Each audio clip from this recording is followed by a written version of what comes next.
अस्सलाम वालेकुम नाजरीन, प्रोग्राम अज दी गल नाल मैं हाँ तुहाडा मेज़बान शाहिद सकलैन लक। पाकिस्तान दी कोशिशां नाल अमरीका ते ईरान दे दरमियान जंग बंदी तो बाद जिहड़ा मुज़ाकरात दा सिलसिला हुण भी जारी है ते मुस्तकिल जंग बंदी समेत न्यूक्लियर डील लई कोशिशां जारी ने।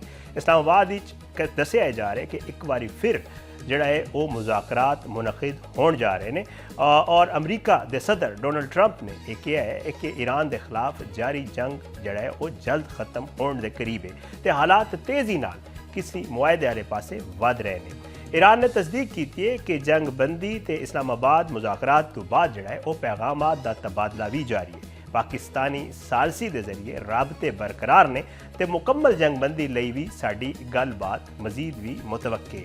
इस्माइल बकाई जिहड़ा कि वजारत खारजा के तर्जमान ने ईरान दे उन्होंने इंकशाफ किया है कि पाकिस्तान के जरिए अमरीका नाल साडा पैगामात का तबादला हो रहा है जिहड़ा सफारती राबतियां दा एक हिस्सा है। ईरान की वजारत खारजा के तर्जमान इस्माइल बकाई का कहना सी कि इस्लामाबाद विच होने वाले मुज़ाकरात ते जंग बंदी तो बाद दोवां मुमालिक के दरमियान मुतअद्दिद पैगामात का तबादला होया है। उन्होंने प्रेस ब्रीफिंग की थी जिहदे विच उन्होंने दस्सिया कि गुज़श्ता इतवार तो राबतियां का सिलसिला जारी है ते पाकिस्तान के जरिए बहुत सारे पैगामात का तबादला होया है। उन्होंने मुताबिक ईरान नूं पाकिस्तानी सालसां के जरिए मुसलसल पैगामात मौसूल हो रहे हैं। ईरान का मौक़िफ़ इस मामले बड़ा वाज़े है। इस्माइल बुकाई ने कहा कि पैगामात के इस तबादले के दौरान एक कवी इम्कान है कि पाकिस्तान का एक वफद ईरान का दौरा करेगा ताकि मुज़ाकराती अमल नूं अगे बढ़ाया जा सके। उन्होंने वाज़े किया कि आइंदा होने वाले मुज़ाकरात मुकम्मल जंग बंदी हासिल करने लई होंगे। तर्जमान ने यह भी कहा कि ईरान लबनान की मुज़ाहमत की हिमायत तो पीछे नहीं हटेगा और खित्ते विच किसी भी किस्म की मुदाखलत कबूल नहीं की जाएगी। उन्होंने यह भी कहा कि ईरान अबनाए हुरमज़ का पासबान ते निगहबान है तो अपने इलाकाई किरदार से कोई समझौता नहीं करेगा। इस्माइल बुकाई ने कहा कि ईरान हमेशा ये मौक़िफ़ रखता है कि जोहरी अफजूदगी के मामले से गलबात हो सकती है ताहम आलमी हकूक की बुनियाद से ईरान के हकूक से कोई समझौता नहीं किया जाएगा। उन्होंने इस खबरों भी मुस्तरद किया कि ईरान जिहड़ा है वो चंद दिनों विच एटमी हथियार बनाने की सलाहियत रखता है। उन्होंने ऐसे दावे कि उन्होंने कहा कि ऐसे दावे बेबुनियाद ते गुमराहकुन ने। तर्जमान के मुताबिक ईरान सफारती ज़राए तो मसाइल का हल चाहता है तो खित्ते विच अमन ते इस्तेकाम लई गलबात का अमल जारी रखा जाएगा। ईरान की वजारत खारजा के तर्जमान इस्माइल बुकाई ने यह भी इंकशाफ किया कि पाकिस्तान के जरिए अमरीका नाल पैगामात का तबादला हो रहा है जिहड़ा कि इन्हां सफारती मामलात दे हिस्से। अच्छा, मजीद उन्होंने कहना सी कि मुज़ाकरात जिहड़े हुण होणगे वो होणगे जंग बंदी वास्ते मुस्तकिल जंग बंदी वास्ते और अपना हुरमज़ का जिहड़ा मामला है उहदे उत्ते उन्होंने गलबात की और उन्होंने एक और भी मजीद गल की कि खामनाई का जिहड़ा कत्ल है अमरीका के रिकॉर्ड से एक बदनुमा दाग है और IAEA ने भी तस्लीम किया है कि जी असी एटम बम नहीं बना रहे। अच्छा, अमरीकी नशियाती इदारा है जनाब फॉक्स न्यूज़, उन्होंने जिहड़ा दिते गए एक इंटरव्यू सदर ट्रंप ने कहा कि मेरा ख्याल है कि जंग जिहड़ा वो खत्म होने वाली है और ये मामला बड़ा ही करीब है। उन्होंने इस बयान का एक क्लिप जिहड़ा है वो अमरीकी मीडिया से बड़ा वायरल हो रहा है। सदर ट्रंप ने कहा कि आने वाले दिनों में सूरत हाल होर वाजे हो जाएगी ताम उन्होंने मुताबिक ईरान मुआहदा करने शदीद दिलचस्पी रखता है। उन्होंने कहा कि मेरा ख्याल है कि वो बहुत बुरी तरह जिहड़ा है वो बहुत ही एक्साइटेड ने जिहड़ा है वो मुआहदा करने वास्ते। अपने बयान में अमरीकी सदर ने एक बार फिर दावा किया कि जे अमरीका ईरान के खिलाफ जंग ना करता तो ईरान हुण तक जोहरी हथियार जो है हासिल कर चुका होंदा। उन्होंने कहना सी कि अमरीकी कार्रवाइयां ईरान के जोहरी अजाइम नूं रोकने जिहड़ा है वो अहम किरदार अदा कर रही हैं। खबर है कि पाकिस्तान और जिहड़े सालिस मुमालिक ने वो कोशिश कर रहे हैं कि 21 अप्रैल नूं जिहड़ी जंग बंदी हो रही है उहदे खात्मे तो पहला जिहड़ा अमरीका ते ईरान के दरमियान मुज़ाकरात का एक और दौर जो है वो मुनक़िद हो जाए ताकि बाकी जिहड़े इख्तलाफात या डेडलॉक के मामलात रह गए सन उन्होंने दूर किया जा सके। बैनुल अक़वामी मीडिया की इस तरह की रिपोर्ट्स आ रही ने कि दोवां फरीक जिहड़ा है वो जल्द दोबारा मुज़ाकरात जिहड़ा है वो कर सकते हैं। Reuters, CNN, associated press, Bloomberg इन्हां दे जितने भी तुसां खबरां वेखो तो इस किस्म के इदारे जिहड़े ने रिपोर्ट कर रहे हैं कि इस्लामाबाद मुज़ाकरात विच मुआहदे ते इत्तफाक ना होने के बावजूद दोवां मुमालिक के दरमियान जिहड़ी गलबात है वो मुकम्मल तौर पर खत्म नहीं हुई तो हुण भी पैगामात का बराह रास्त तबादला हो रहा है। इस्लामाबाद विच मुज़ाकरात का एक दौर ये सारे दस रहे हैं कि बहुत जल्द मुतवक्के। रॉयटर्स ये कह रहे हैं कि एक अमरीकी अहदेदार ने कहा कि अमरीका ते ईरान के दरमियान राबता जारी है तो किसी मुआहदे ते पहुँचने की कोशिश पेशरफ्त हो रही है। ब्लूमबर्ग ये दस रहे हैं कि ज़राए कहते हैं कि अमरीका ते ईरान तवील मुद्दती जंग बंदी लई मुज़ाकरात के एक और बराह रास्त दौर के इनकाद ते गलबात कर रहे हैं। इस हवाले नाल CNN लिख रहे हैं कि मुज़ाकरात नाल वाकिफ एक सोर्स के मुताबिक ट्रंप इंतजामिया अंदरूनी तौर पर ईरानी हुकाम नाल मुमकिना दूजी जड़ी बराह रास्त मुलाकात के तफसीलात से गौर कर रही है। ये सारी सूरत हाल है जनाब वो तुहानूं वेखण नूं मिलेगा कि अज साडे वज़ीर आज़म पाकिस्तान जिहड़े कि तुहानूं नज़र आ रहे हैं कि साडे फील्ड मार्शल सैयद आसिम मुनीर और वज़ीर आज़म पाकिस्तान इस सारे मामले बड़ा अहम किरदार अदा कर रहे हैं। जनाब वज़ीर आज़म पाकिस्तान शहबाज शरीफ साहब खित्ते के अहम मुमालिक का एक अहम दौरा कर रहे हैं जिथे वो हालिया सफारती ते दोस्त मामलात ते दोस्त मुमालिक नाल मुशावरत करनगे।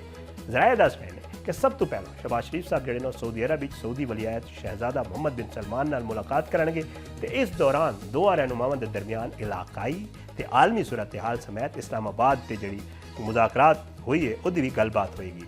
इस दे बाद वज़ीर आज़म शहबाज शरीफ साहब कतर जाएंगे तो उत्थे मुलाकातां होणगियां। आखिर वज़ीर आज़म जिहड़ा है वो फिर वतन वापस आएंगे। तुर्की जाने के हवाले नाल भी खबरां ने कि वो तुर्किया भी जाएंगे। इस सारी सूरत हाल के हवाले नाल पाकिस्तान समेत तुर्की ते मिस्र भी मुसलसल कोशिश कर रहे हैं कि जंग बंदी खत्म होने तो पहले ही मुज़ाकरात का सिलसिला जोड़ा है वो दोबारा बहाल हो जाए या दोबारा एक और मुलाकात हो जाए। ये सारा मामला चल रहा है जनाब और ये सारा मामला किहड़े पासे जांदा हुआ नज़र आ रहा है। एक पासे मुज़ाकरात के एक दूजे दौर की गलबात हो रही है और एक पासे ये कहा जा रहा है कि जिहड़ा अबनाए हुर्मज़ की बंदिश है या नाकाबंदी है उन्होंने अमरीका प्रेशर टैक्टिक्स के तौर पर यूज़ कर रहे हैं। सारे मामले पर गल करें। एक छोटा जिहा ब्रेक लेना। ब्रेक के बाद साढ़े नाल शाजिया अनवर चीमा साहिबा मौजूद होंगे माहिर बैनुल अक़वामी अमूर ने उन्होंने तो पूछांगे इन्होंने सारे मामलात। एक छोटा जिहा ब्रेक के बाद वापस आवांगे तो गल करेंगे।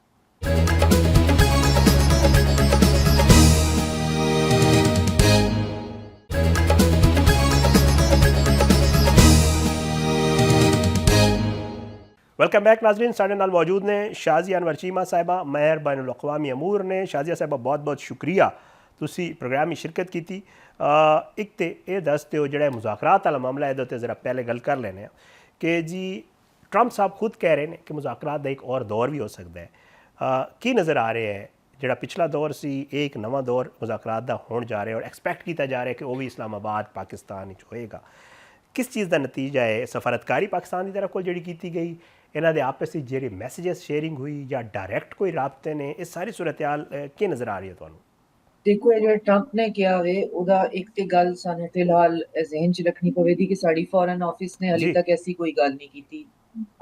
बल्कि उन्होंने यही आख्या है कि ये सारा कुछ जो भी है ਇਹਦੇ ਤੇ ਹਲੀ ਬਸ ਤੁਸੀਂ ਸਿਰਫ ਇਹਨਾਂ ਨੂੰ ਸੁਣੋ ਤੇ ਬਾਕੀ ਅਸੀਂ ਤੁਹਾਨੂੰ ਦੱਸ ਦੇਵਾਂਗੇ ਅਗਰ ਐਸੀ ਕੋਈ ਚੀਜ਼ ਹੋ ਰਹੀ ठीक ਹੋਏ।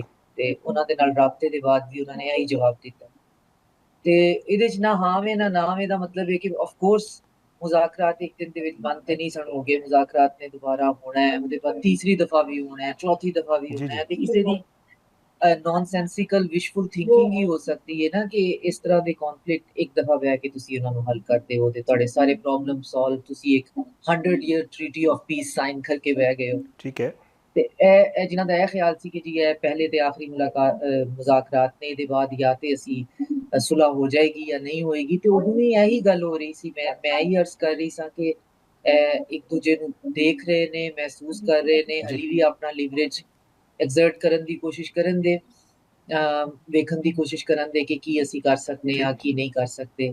ਲੇਕਿਨ ਅਲਟੀਮੇਟਲੀ ਇਸ ਤਰ੍ਹਾਂ ਹੁੰਦਾ ਨਹੀਂ। ਲਿਹਾਜ਼ਾ ਸਾਨੂੰ ਜਿਹੜੇ ਅਗਲੇ ਵੀ ਮੁਜ਼ਾਕਰਾਤ ਜਦੋਂ ਵੀ ਹੋਣ ਟਰੰਪ ਨੇ ਕਿਹਾ ਵੇ ਉਹ ਜਦੋਂ ਵੀ ਆਉਣਾ ਚਾਹਣ ਉਹਨਾਂ ਦੀ ਮਰਜ਼ੀ ਉਹ ਆ ਜਾਣ। सही ਲੇਕਿਨ ਉਹ ਵੀ ਕੋਈ ਇਹ ਨਹੀਂ ਹੋਏਗਾ ਕਿ ਉਸੇ ਦਿਨ ਜਿਹੜਾ ਫੈਸਲਾ ਹੋ ਜਾਏਗਾ। ਸਾਨੂੰ ਇਸ ਚੀਜ਼ ਨੂੰ ਬਹੁਤ ਹੌਸਲੇ ਤੇ ਬਹੁਤ ਸਲੀਕੇ ਨਾਲ ਲੈ ਕੇ ਚੱਲਣਾ ਪਵੇਗਾ। ਮੇਰਾ ਕਹਿਣ ਦਾ ਮਤਲਬ ਹੈ ਹੁਣ ਟਰੰਪ ਨੇ ਇਹ ਬਿਆਨ ਦਿੱਤਾ जी ਕਿਉਂ ਹੈ जी ਆਈ ਮੀਨ ਉਹਦੀ ਤੁੱਕੀ ਬਣਦੀ ਹੈ ਅਗਰ ਉਹਨੇ ਆਉਣਾ ਵੇ ਤੇ पाकिस्तानी गवर्नमेंट तो जाहिर है मीडिएशन भी करती है पूरा सारा कुछ जो सिक्योरिटी तो लैके हर चीज ठीक प्लान भी करती है तो उन्होंने कन्वे करते हो कि असी जी जुमेरात तो कल ले ते असी फिर आने आप पे जी। लेकिन ऐसा ਅਮੂਮਨ ਐਸਾ ਹੁੰਦਾ ਨਹੀਂ ਕਿ ਜਿਹੜੇ ਸਟੇਟ ਦੇ ਜਿਹੜੇ ਸਰਬਰਾਹਾਨ ਨੇ ਉਹ ਇੱਕ ਦਿਨ ਦੇ ਨੋਟਿਸ ਤੇ ਕਿਰੇ ਟੁਰ ਜਾਣ। ਉਹਨਾਂ ਦੀ ਮੈਨੇਜਮੈਂਟ ਤੇ ਸਿਕਿਉਰਿਟੀ ਵਾਸਤੇ ਬਹੁਤ ਟਾਈਮ ਲੱਗਦਾ ਹੈ ਤੇ ਬਹੁਤ ਚਾਂਸਸ ਨੇ ਕਿ ਉਹਨਾਂ ਨੇ ਇਹ ਬਿਆਨ ਇਸ ਵਾਸਤੇ ਦਿੱਤਾ ਹੈ ਕਿਉਂਕਿ ਜਦੋਂ ਉਹ ਇੱਥੋਂ ਗਏ ਨੇ ਤੇ ਜਾ ਕੇ ਉਹਨਾਂ ਨੇ ਸੋਚਿਆ ਕਿ ਲਾਸਟ ਟਾਈਮ ਇੱਕ ਦਫਾ ਫਿਰ ਜਿਹੜਾ ਹੈ ਸਹੀ ਹੈ। ਉਹ ਈਰਾਨ ਨੂੰ ਅਸੀਂ ਬੁਲੀ ਕਰਕੇ ਵੇਨੇ ਆ, ਥੋੜਾ ਪ੍ਰੈਸ਼ਰ ਟੈਕਟਿਕਸ ਯੂਜ਼ ਕਰਨੇ ਆ ਤੇ ਹਰਮੂਜ਼ ਨੂੰ ਜਦੋਂ ਬਲੌਕੇਡ ਕੀਤਾ ਨੇ ਤੇ ਪੂਰੀ ਦੁਨੀਆ ਤੋਂ ਜਿਹੜਾ ਰਿਐਕਸ਼ਨ ਆਇਆ ਉਹ ਟਰੰਪ ਐਕਸਪੈਕਟ ਨਹੀਂ ਸੀ ਪਿਆ ਕਰਦਾ। ਇਸ ਪੂਰੀ ਜੰਗ ਦੇ ਵਿੱਚ ਜੋ ਵੀ ਹੋਇਆ ਉਹ ਟਰੰਪ ਜਾਂ ਉਹਦੀ ਐਡਮਿਨਿਸਟ੍ਰੇਸ਼ਨ ਈਵਨ ਅਮਰੀਕਨ ਐਕਸਪੈਕਟ ਨਹੀਂ ਸਨ ਪੇ ਕਰਦੇ। ਸਾਊਦੀ ਅਰੇਬੀਆ ਨੇ ਬਹੁਤ ਕੈਟੇਗੋਰੀਕਲੀ ਕੰਡੈਮ ਕੀਤਾ ਹੈ, ਚਾਈਨਾ ਨੇ ਬੜਾ ਸਟਰੋਂਗ ਬਿਆਨ ਇਹਦੇ ਉੱਤੇ ਦਿੱਤਾ ਹੈ, ਯੂਰਪੀਅਨ ਕੰਟਰੀਜ਼ ਨੇ ਆਖਿਆ ਕਿ ਇਸ ਮਸਲੇ ਦਾ ਕੋਈ ਹੋਰ ਹੱਲ ਹੋਵੇ ਤਾਂ ਅਮਰੀਕਾ ਜੋ ਵੀ ਪਿਆ ਕਰਦਾ ਹੈ ਸਾਡੇ ਵਾਸਤੇ ਪ੍ਰੋਬਲਮ ਕ੍ਰੀਏਟ ਪਿਆ ਕਰਦਾ ਹੈ। ਤੇ ਜਿਹੜੀ ਮਾਰਕੀਟ ਸ਼ਹਿਬਾਜ਼ ਸ਼ਰੀਫ ਦੇ ਸੀਜ਼ਫਾਇਰ ਦੀ ਅਨਾਉਂਸਮੈਂਟ ਦੇ ਬਾਅਦ ਸਟੇਬਲ ਹੋਈ ਸੀ, ਉਹ ਸਟੇਟ ਆਫ ਹਰਮੂਜ਼ ਦੇ ਬਲੌਕੇਡ ਦੇ ਬਾਅਦ ਬਿਲਕੁਲ ਨੋਜ਼ ਡਾਈਵ ਤੇ ਗਈ।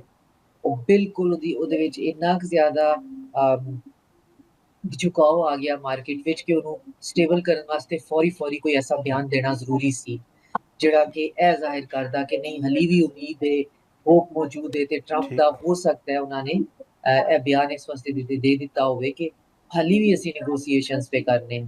ਲੇਕਿਨ ਇਹਦੇ ਵਿੱਚ ਦੋ ਗੱਲਾਂ ਜਿਹੜੀਆਂ ਨੇ ਉਹ ਬਹਰਾਲ ਇੰਪੋਰਟੈਂਟ ਨੇ। ਇਹ ਨੈਗੋਸੀਏਸ਼ਨਸ ਕਦੀ ਵੀ ਖਤਮ ਨਹੀਂ ਹੋਈਆਂ ਸਨ, ਇਹਨਾਂ ਨੇ ਕਦੀ ਨਾ ਕਦੀ ਰਿਜ਼ਿਊਮ ਹੋਣਾ ਹੀ ਸੀ।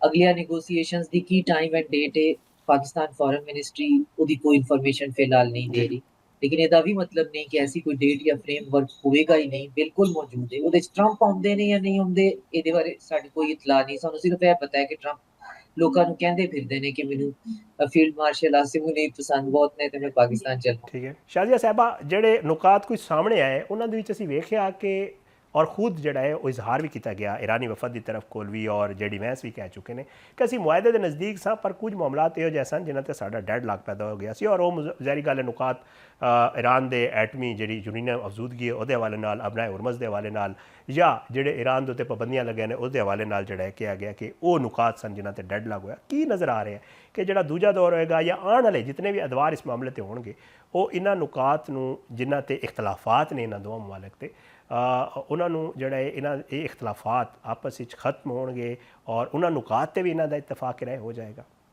ਈਰਾਨ ਤੇ ਅਮਰੀਕਾ ਦੇ ਇਖਤਲਾਫਾਤ ਖਤਮ ਹੋ ਸਕਦੇ ਨੇ ਅਗਰ ਅਮਰੀਕਾ ਇਸ ਨੀਅਤ ਨਾਲ ਬਵੇਗਾ ਕਿ ਮੈਂ ਇਖਤਲਾਫਾਤ ਖਤਮ ਕਰਾਂਗੇ। ਅਮਰੀਕਾ ਅੱਜ ਦੀ ਤੱਕ ਪੂਰੀ ਹਿਸਟਰੀ ਵਿੱਚ ਜਿਹੜੀ ਰੈਵੋਲੂਸ਼ਨ ਤੋਂ ਬਾਅਦ ਦੀ ਈਰਾਨ ਦੇ ਨਾਲ ਕਦੀ ਵੀ ਇਸ ਨੀਅਤ ਨਾਲ ਮੇਰਾ ਖਿਆਲ ਹੈ ਨਹੀਂ ਬੈਠਾ ਕਿ ਉਹ ਕਿਸੇ ਮਸਲੇ ਨੂੰ ਹੱਲ ਕਰਨਾ ਚਾਹੁੰਦਾ ਹੋਵੇ ਜਾਂ ਇਖਤਲਾਫ ਨੂੰ ਖਤਮ ਕਰਨਾ ਚਾਹੁੰਦਾ। ਉਹ ਹਮੇਸ਼ਾ ਜਿਸ ਵੀ ਮਸਲੇ ਵਾਸਤੇ ਬੈਠਦੇ ਨੇ ਇੱਕ ਐਕਸਟ੍ਰੀਮ ਪੋਜੀਸ਼ਨ ਲੈ ਕੇ ਈਰਾਨ ਨੂੰ ਐਸੀ ਹਾਲਤ ਵਿੱਚ ਖੜਾ ਕਰ ਦਿੰਦੇ ਨੇ ਜਿਹਦੇ ਵਿੱਚ ਕੋਈ ਵੀ ਸੈਂਸੀਬਲ, ਕੋਈ ਵੀ ਸੋਵਰਨ ਕੰਟਰੀ ਉਸ ਚੀਜ਼ ਨੂੰ ਕਿਸੇ ਸੂਰਤ ਕਾਬਲੇ ਕਬੂਲ ਨਹੀਂ ਕਰ ਸਕਦਾ। ਲੇਕਿਨ ਇਹਦੇ ਬਾਵਜੂਦ ਈਰਾਨ ਜਿਹੜਾ ਹੈ ਉਸ ਨੈਗੋਸੀਏਸ਼ਨ ਦਾ ਹਿੱਸਾ ਵੀ ਰਹਿੰਦਾ ਹੈ, ਨੈਗੋਸੀਏਸ਼ਨ ਦਾ ਸਾਈਕਲ ਵੀ ਚੱਲਦਾ ਰਹਿੰਦਾ ਹੈ। ਤੇ ਜਿਹੜੀ ਲਾਸਟ JCPOA ਸੀ ਬਰਾਕ ਓਬਾਮਾ ਦੇ ਜ਼ਮਾਨੇ 'ਚ 2 ਸਾਲ ਤੱਕ ਉਹ ਨੈਗੋਸੀਏਸ਼ਨਸ ਚੱਲੀਆਂ ਤੇ ਫਿਰ ਉਹਨਾਂ ਨੇ ਮੁਆਹਦੇ ਦੀ ਸ਼ਕਲ ਇਖਤਿਆਰ ਕੀਤੀ। ਤੇ ਜਿੰਨੀ ਦਫਾ ਵੀ ਇਰਾਨੀਆਂ ਨਾਲ ਬਹਿੰਦੇ ਨੇ ਇਹ ਜ਼ਹਿਨੀ ਤੌਰ ਤੇ ਤਿਆਰ ਹੋ ਕੇ ਬਹਿੰਦੇ ਨੇ ਕਿ ਅਸਾਂ ਅੱਜ ਐਸੀ ਕੋਈ ਗੱਲ ਜ਼ਰੂਰ ਕਰਨੀ ਹੈ ਜਿਹੜੇ ਇਰਾਨੀ ਮੰਨ ਸਕਦੇ ਹੀ ਨਹੀਂ, ਕਿਉਂਕਿ ਅਸੀਂ ਸਿਰਫ ਦੁਨੀਆ ਨੂੰ ਵਿਖਾਣਾ ਹੈ ਕਿ ਅਸੀਂ ਨੈਗੋਸੀਏਸ਼ਨ ਵਾਸਤੇ ਬਹਿਨੇ ਆ, ਅਸੀਂ ਮਸਲੇ ਦਾ ਹੱਲ ਜਿਹੜਾ ਹੈ ਗੱਲਬਾਤ ਨਾਲ ਕਰਨਾ ਚਾਹੁੰਦੇ ਹਾਂ, ਲੇਕਿਨ ਅਸੀਂ ਮਸਲੇ ਦਾ ਹੱਲ ਨਹੀਂ ਕਰਨਾ ਚਾਹੁੰਦੇ। ਕਿਉਂਕਿ ਸਾਡਾ ਮਸਲਾ ਵੇ ਈਰਾਨ ਦੀ ਐਗਜ਼ਿਸਟੈਂਸ ਸਾਡਾ ਮਸਲਾ ਹੈ ਤੇ ਉਹ ਤੇ ਗੱਲਾਂ ਨਾਲ ਹੱਲ ਨਹੀਂ ਹੋ ਸਕਦਾ। ਉਹ ਤੇ ਤਾਕਤ ਨਾਲ ਹੱਲ ਹੋ ਸਕਦਾ ਹੈ, ਉਹ ਤੇ ਅੰਦਰ ਕੋਈ ਕੂ ਪਲਾਨ ਕਰਕੇ ਹੋ ਸਕਦਾ ਹੈ, ਉਹ ਤੇ ਅੰਦਰ ਦਹਿਸ਼ਤਗਰਦ ਪੈਦਾ ਕਰਕੇ ਹੋ ਸਕਦਾ ਹੈ, ਗੱਲਾਂ ਨਾਲ ਤੇ ਨਹੀਂ ਹੋ ਸਕਦਾ। ਲੇਕਿਨ ਦੁਨੀਆ ਨੂੰ ਅਸੀਂ ਇਹ ਦੱਸਦੇ ਰਹਿੰਦੇ। ਇਸ ਦਫਾ ਵੀ ਜਦੋਂ ਅਮਰੀਕਾ ਜਿਹੜਾ ਹੈ ਉਹ ਪਾਕਿਸਤਾਨ ਦੀ ਮੀਡੀਏਸ਼ਨ 'ਚ ਇਹ ਗੱਲ ਮੰਨ ਚੁੱਕਿਆ ਸੀ ਕਿ ਜਿਹੜੇ ਈਰਾਨ ਦੇ ਪ੍ਰੋਪੋਜ਼ 10 ਪੁਆਇੰਟਸ ਨੇ ਉਹ as a base document negotiation 'ਚ ਇਸਤੇਮਾਲ ਹੋਣਗੇ। ਉਹ ਬੇਸ ਡਾਕੂਮੈਂਟ ਦੇ ਤੌਰ ਤੇ ਇਸਤੇਮਾਲ ਤੇ ਉਹਨਾਂ ਨੇ ਕੀ ਕਰਨੇ ਸਨ, ਉਹ ਆਪਣੇ 15 ਜਿਹੜੇ ਨੇ ਉਹ ਟੇਬਲ ਤੇ ਪਹਿਲਾਂ ਰੱਖ ਕੇ ਬਹਿ ਗਏ ਸਨ। ਈਰਾਨ ਤੇ ਹੁਣ ਤੇ ਰਾਜ਼ੀ ਨਹੀਂ ਸੀ। ਈਰਾਨ ਨੇ ਆਖਿਆ ਕਿ ਮੇਰੇ ਜਿਹੜੇ ਪੁਆਇੰਟਸ ਨੇ, ਮੇਰੇ ਰੀਜਨ 'ਚ ਐਲਾਈਜ਼ ਨੇ, ਫਰੈਂਡਸ ਨੇ, ਪਾਕਿਸਤਾਨ ਨੇ, ਕਿ ਜਿਹੜੇ ਮੇਰੇ 10 ਪੁਆਇੰਟਸ ਨੇ ਇਹਨਾਂ ਨੂੰ as a base document use ਕਰੋ ਤੇ ਫਿਰ ਇਹਦੇ ਵਿੱਚੋਂ ਅਸੀਂ ਕੋਈ ਚੀਜ਼ਾਂ ਮੰਨਾਂਗੇ, ਕੋਈ ਨਹੀਂ ਮੰਨਾਂਗੇ। ਇਸ ਤਰ੍ਹਾਂ ਦੋਵੇਂ ਪਾਰਟੀਆਂ ਕੁਝ ਲੋਕ ਕੁਝ ਦੋ ਕੀ ਬੁਨਿਆਦ ਦੇ ਉੱਤੇ ਅਸੀਂ ਮਸਲੇ ਦਾ ਹੱਲ ਕਰ ਲਾਂਗੇ। ਅਮਰੀਕੀ ਮੰਨ ਗਏ, ਆ ਕੇ ਆਪਣੇ 15 ਪੁਆਇੰਟ ਵੱਖਰੇ ਲੈ ਕੇ ਆ ਗਏ। 10 ਪੁਆਇੰਟ ਈਰਾਨ ਦੇ ਸਨ। ਪਿੱਛੋਂ ਨੇਤਨਯਾਹੂ ਦੇ ਫੋਨ ਆਉਂਦੇ ਸਨ ਤੇ ਤੇ ਗੱਲ ਆ ਜਾ ਕੇ ਉੱਥੇ ਦੋ ਥਾਣੇਦਾਰ ਜਿਹੜੇ ਸਨ, ਟੌਮ ਐਂਡ ਜੈਰੀ, ਉਹ ਨਾਲ ਸਨ।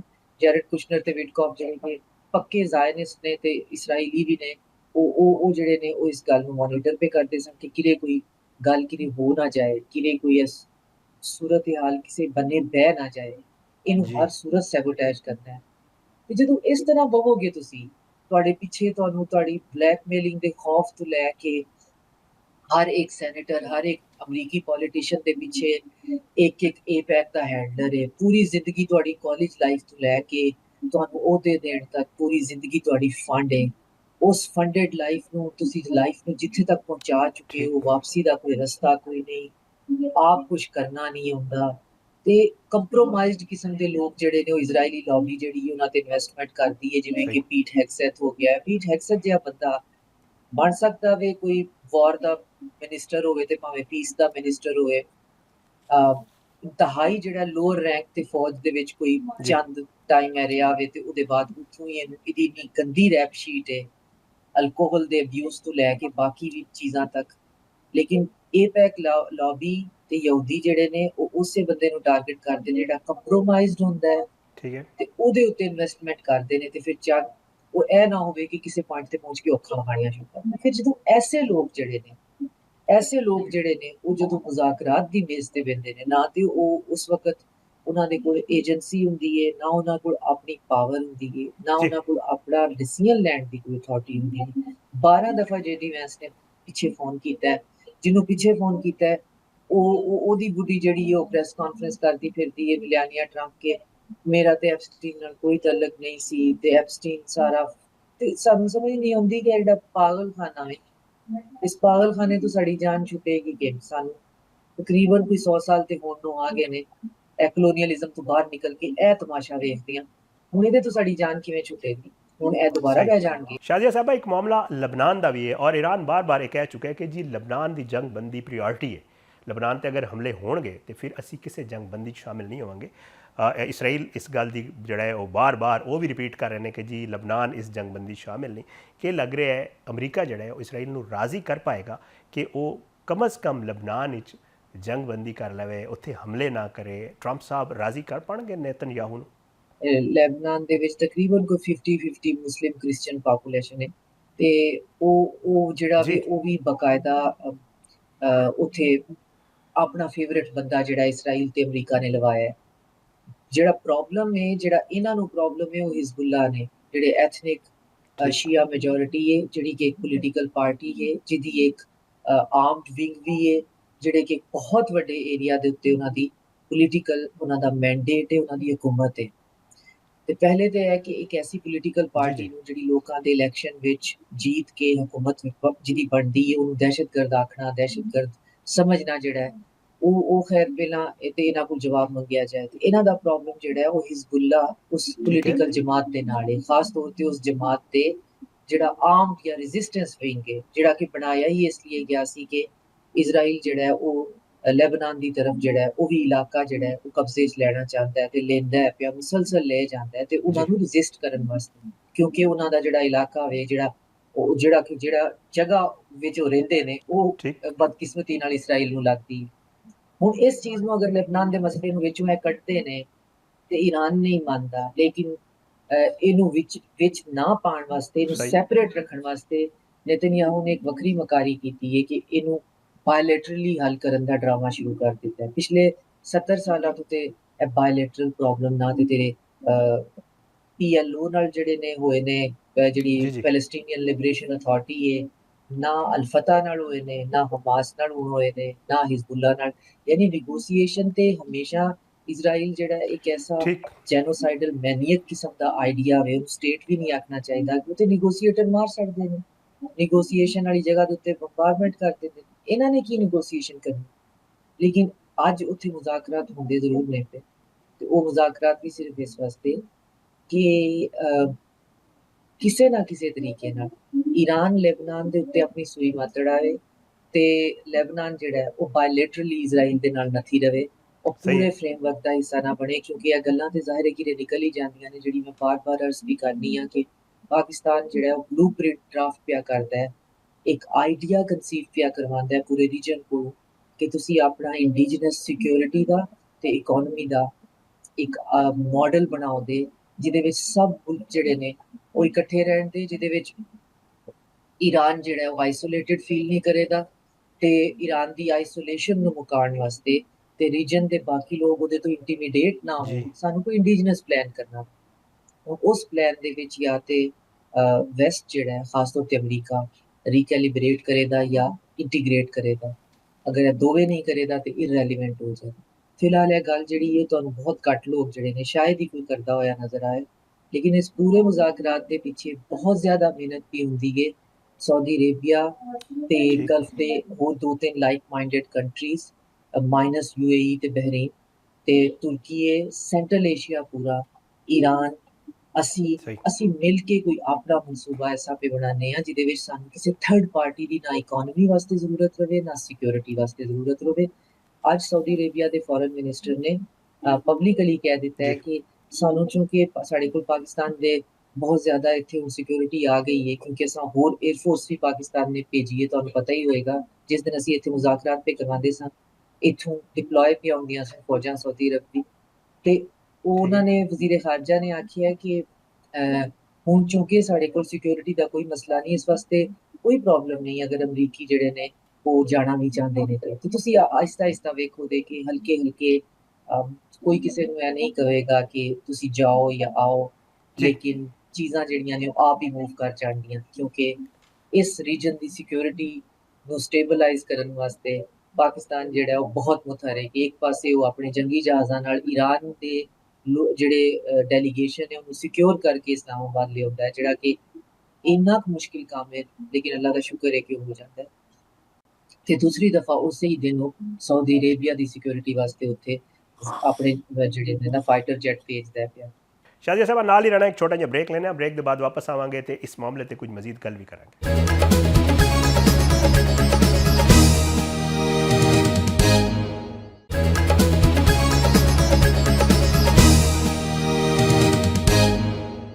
ਵੈਲਕਮ ਬੈਕ ਨਾਜ਼ਰੀਨ, ਸਾਡੇ ਨਾਲ ਸ਼ਾਜ਼ੀਆ ਚੀਮਾ ਸਾਹਿਬਾ ਮੌਜੂਦ ਨੇ। ਗੱਲ ਕਰ ਰਹੇ ਹਾਂ ਈਰਾਨ ਅਮਰੀਕਾ ਮਾਮਲੇ ਦੇ ਹਵਾਲੇ ਨਾਲ।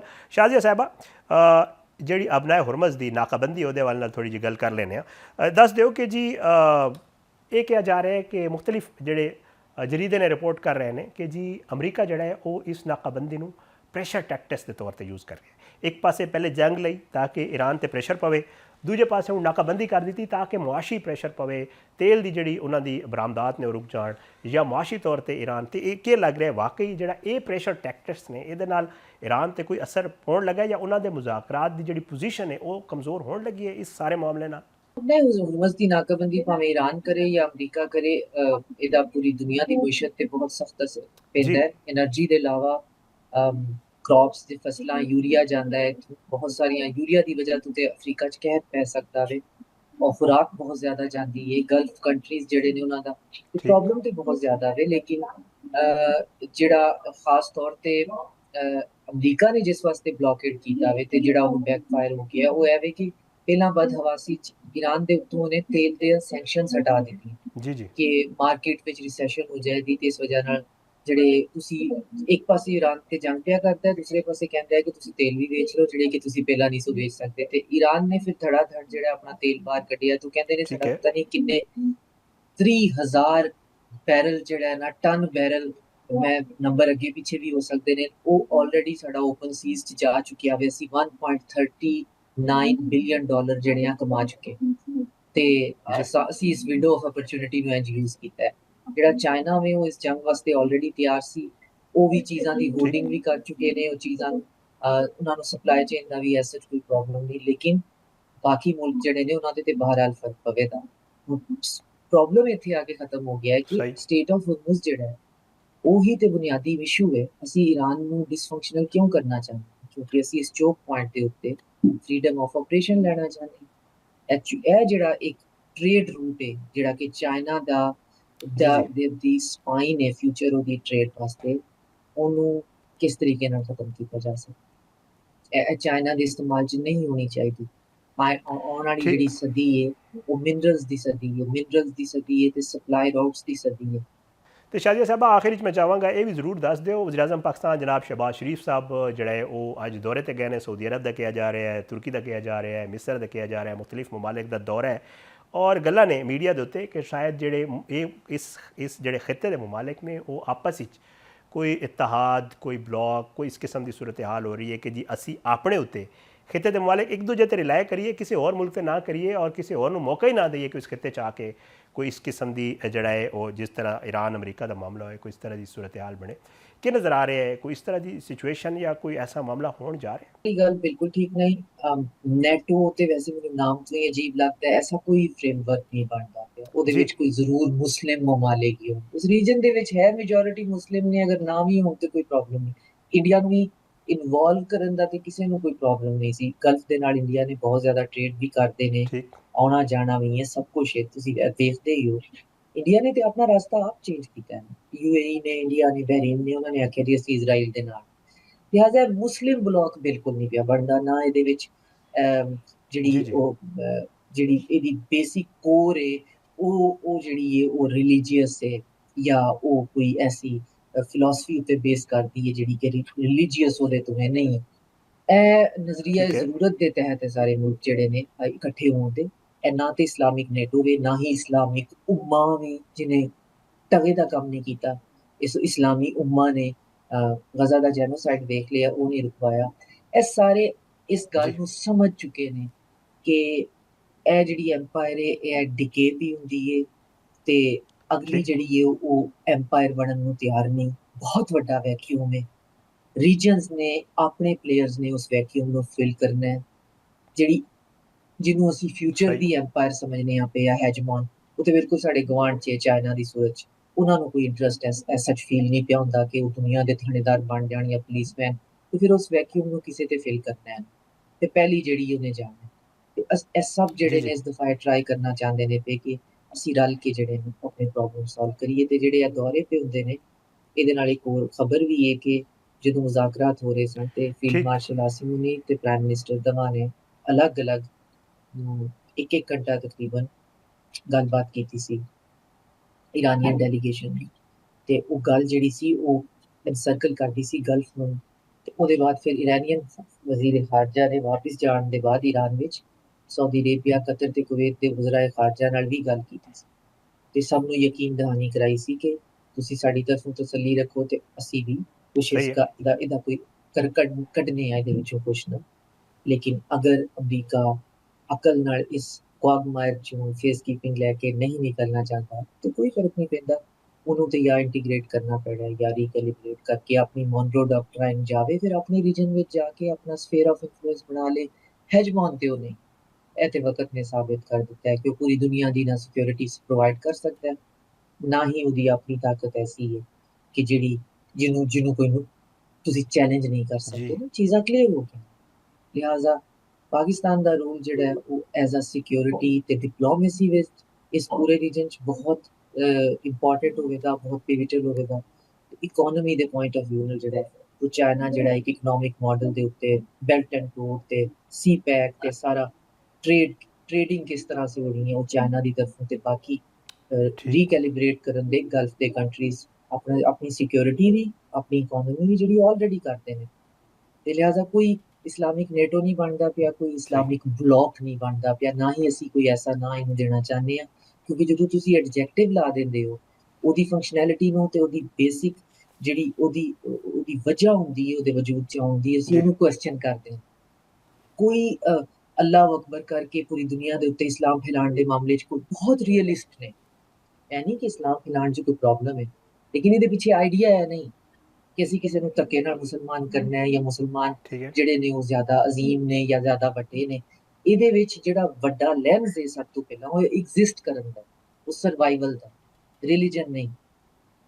ਇਹ ਇਤਫਾਕ ਹੈ ਕਿ ਜਿਹੜੇ ਮਮਾਲਿਕ ਸਾਰੇ पे ਕਰਦੇ ਨੇ ਉਹ ਹੈ ਮੁਸਲਮਾਨ। ਤੁਸੀਂ ਗੱਲ ਸਮਝੋ, ਇਹਦਾ ਰਿਲੀਜਨ ਇਹਦਾ ਜਿਹੜਾ ਬੁਨਿਆਦੀ ਕੋਰ ਉਹ ਨਹੀਂ, ਉਹ ਵੇ ਐਗਜ਼ਿਸਟ ਕਰਨਾ ਤੇ ਹੁਣ ਅਗਲੇ ਵਕਤ ਦੇ ਵਿੱਚ ਐਗਜ਼ਿਸਟ ਕਰਨਾ ਕਿਵੇਂ ਕਰਨਾ।